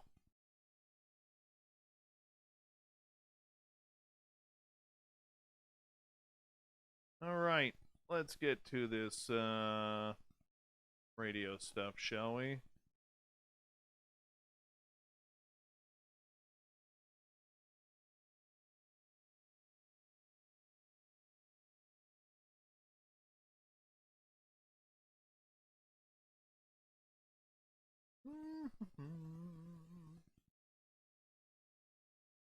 Do do do do. Oh, damn it. Oh. Uh-oh.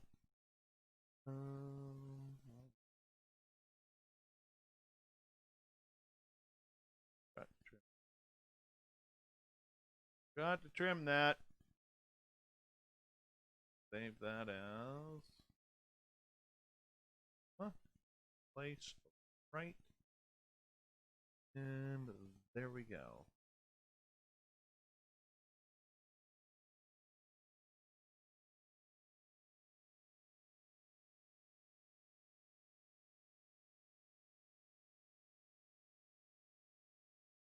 Neighbor, donuts, breakfast food. Donuts can be anything and mean anything. They're universal, much like bacon.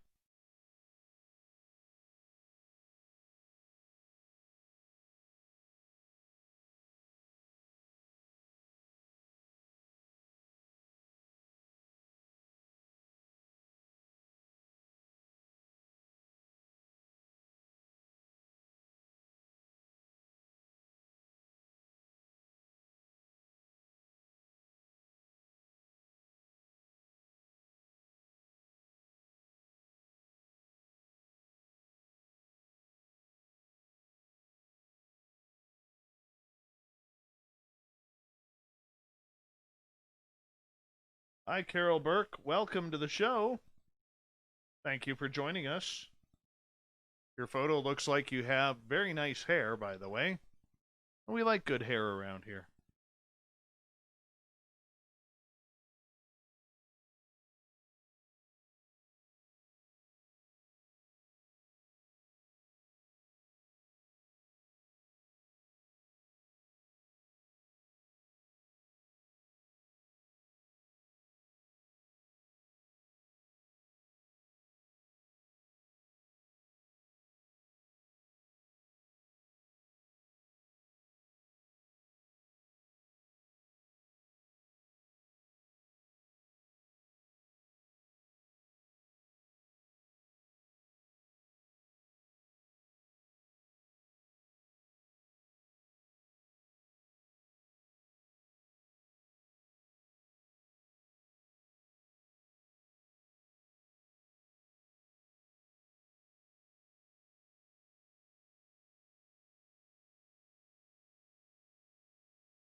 Hold on.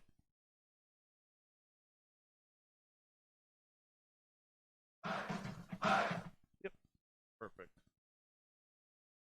Ah, good stuff. 3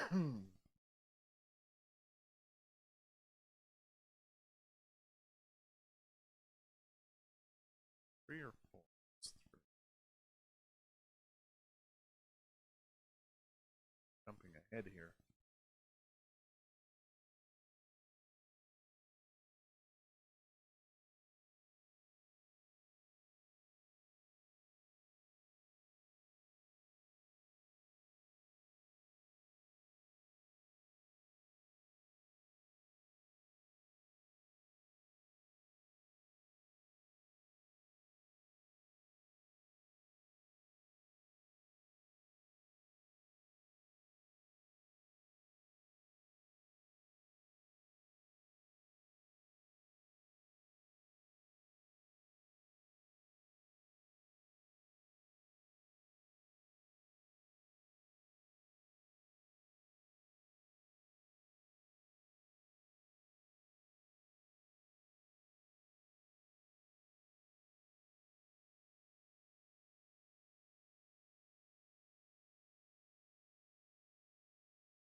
I feel like I'm going in slow motion today.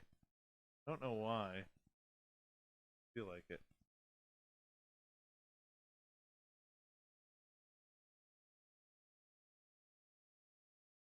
How about Southern staple chicken waffles? Well, see, that's where we're gonna have some troubles because waffles are a breakfast food. Chicken is a anywhere from lunch on up food. I don't know. It really screws me up, that one. Egg, cheese, bacon sandwich, breakfast or brunch.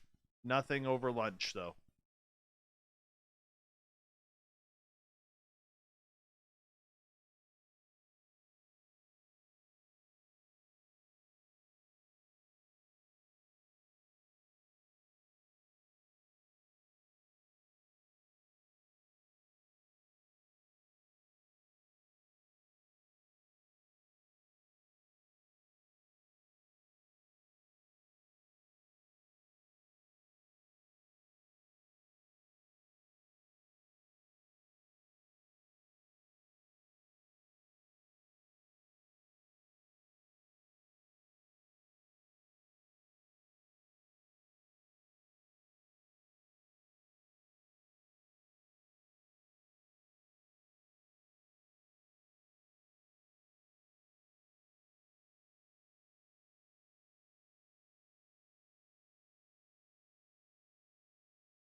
And the final one.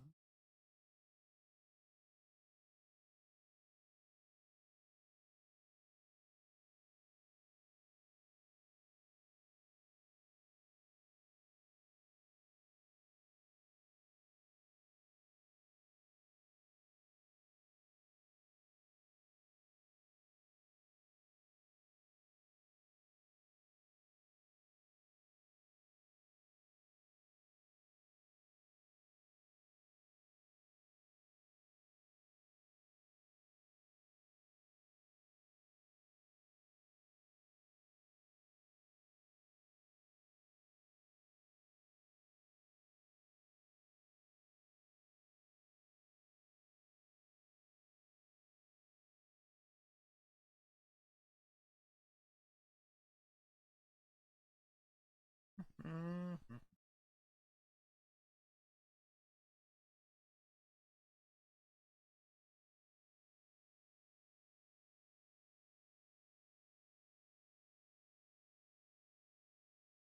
Second here, peoples.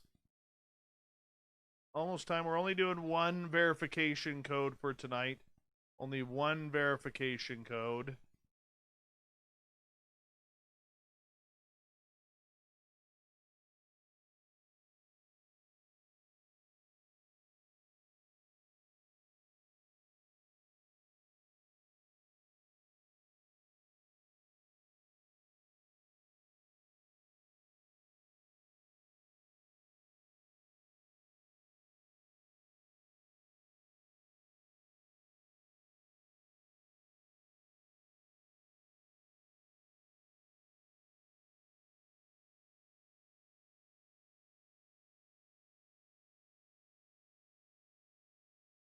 Us Brits, when we go to Spain on holiday, we have beer for breakfast and lunch and dinner. Well, the beer is different, my friend. Beer is universal, much like bacon. Beer is universal.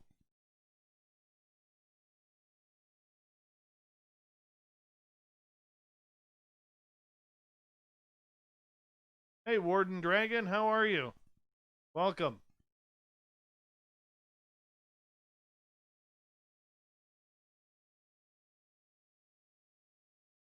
Carol Berkey, where are you in Canada? Just curious. Where is Carol Burke from Canada?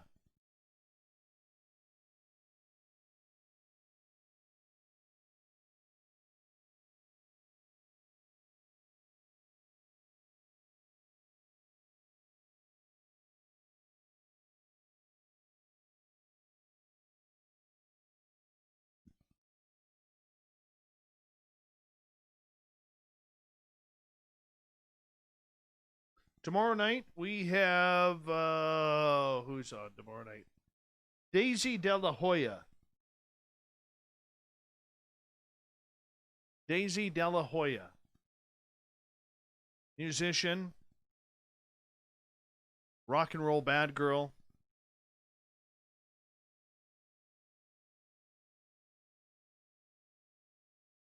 She has some cool experiences from the road.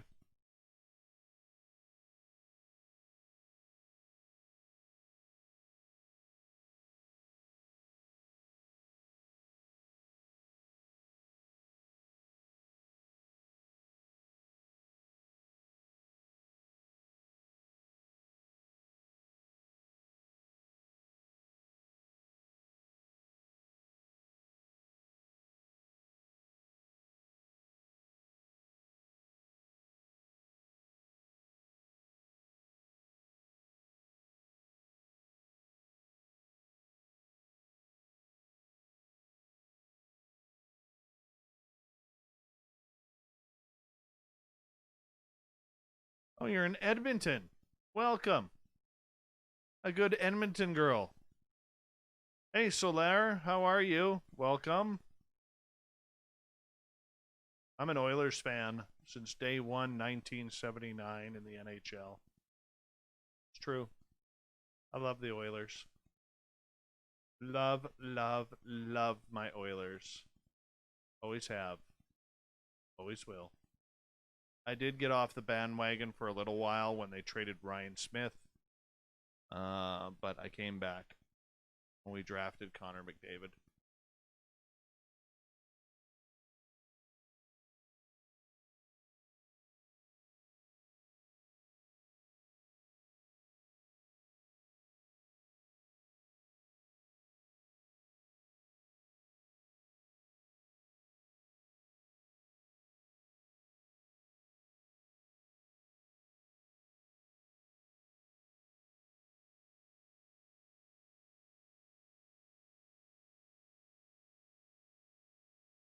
Oh, Austin Allen. I'm a Habs fan, and I think we're going to have a great season this year. You guys just lost Noah Juleson in as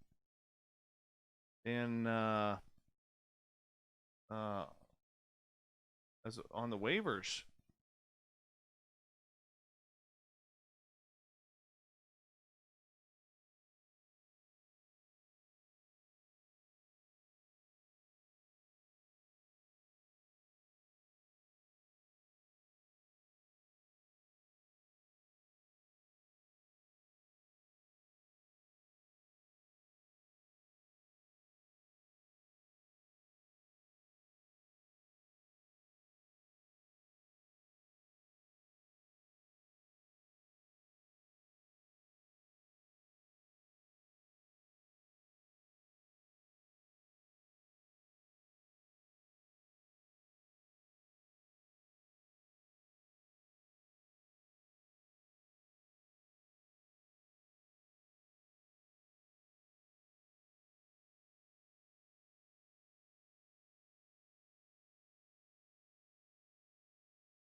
All right, here we go, people. We're going to load up here. And your verification code for tonight is 835-467. 835-467. Verify wisely, space travelers, because you know you need to be verified if you want to go to bed very, very gently tonight.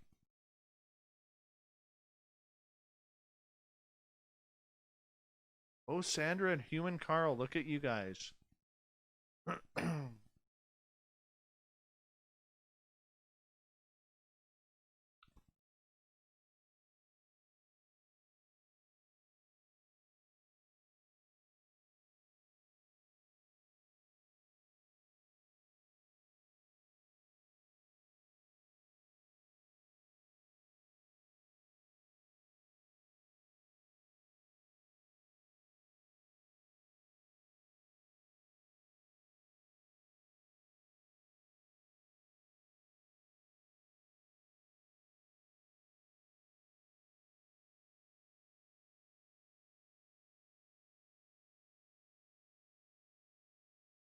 All right, that one's done. This over here.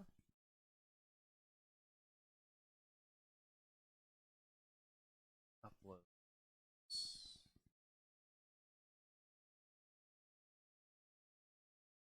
Cancel. File.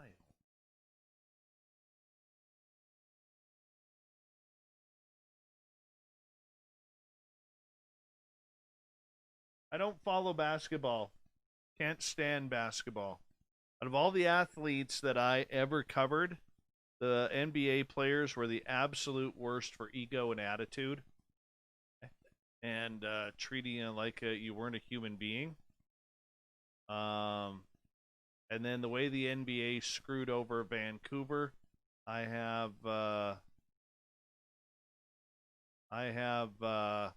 no desire to play along.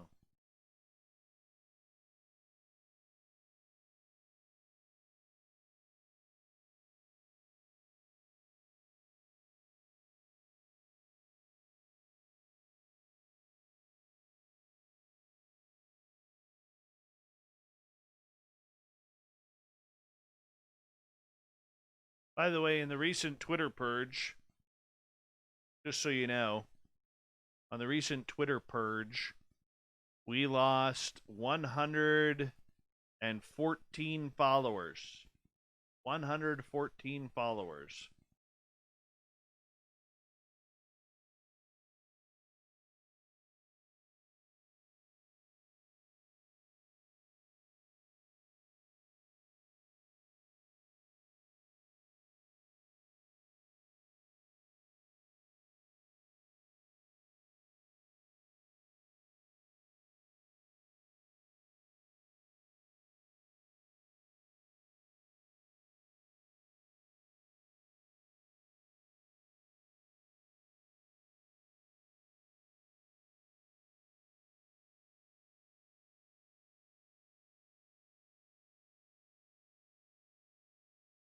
We actually, Carol, have a number of people from Edmonton who usually chime on in the chat rooms. In the chat room here. There's Dirty Filth, Cousin Gary, Susan Place. Bunch of people from Edmonton.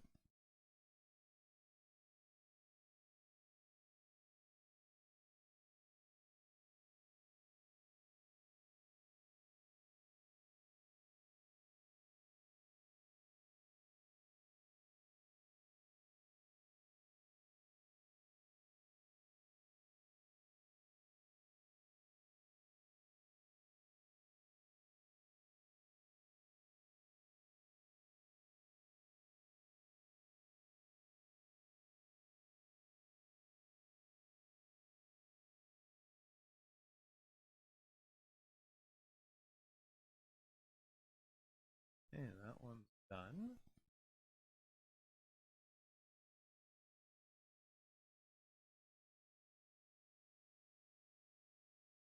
I love baseball. I love baseball. As much as I'm a hockey guy through and through, I love baseball.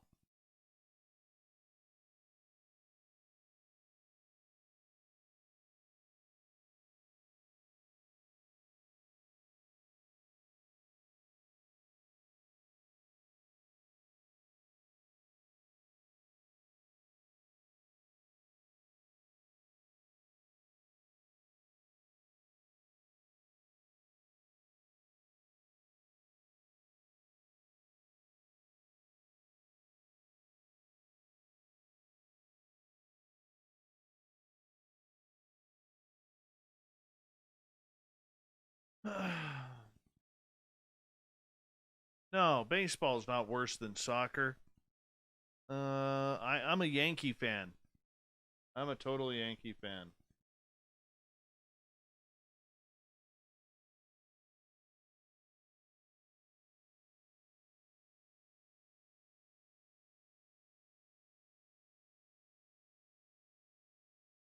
Hello, Corrance.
Right, that's done.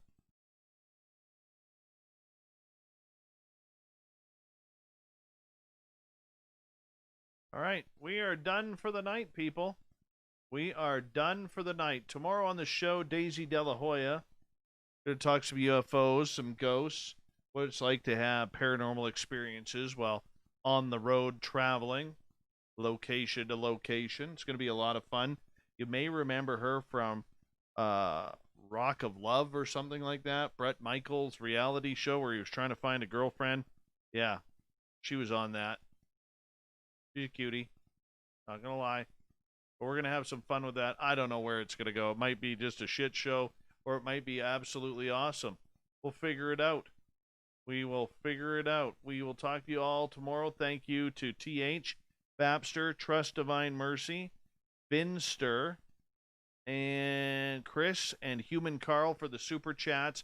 Thank you to all of our new subscribers. We are now up to, I'll tell you here in 2 seconds. We are now up to 10,067. 10,067. We got a long way to go to my birthday to hit 15,000, but I think we can do it. I totally think we can do it. We'll talk to you all soon. Have a great night. We'll see you tomorrow night, everyone. Bye-bye.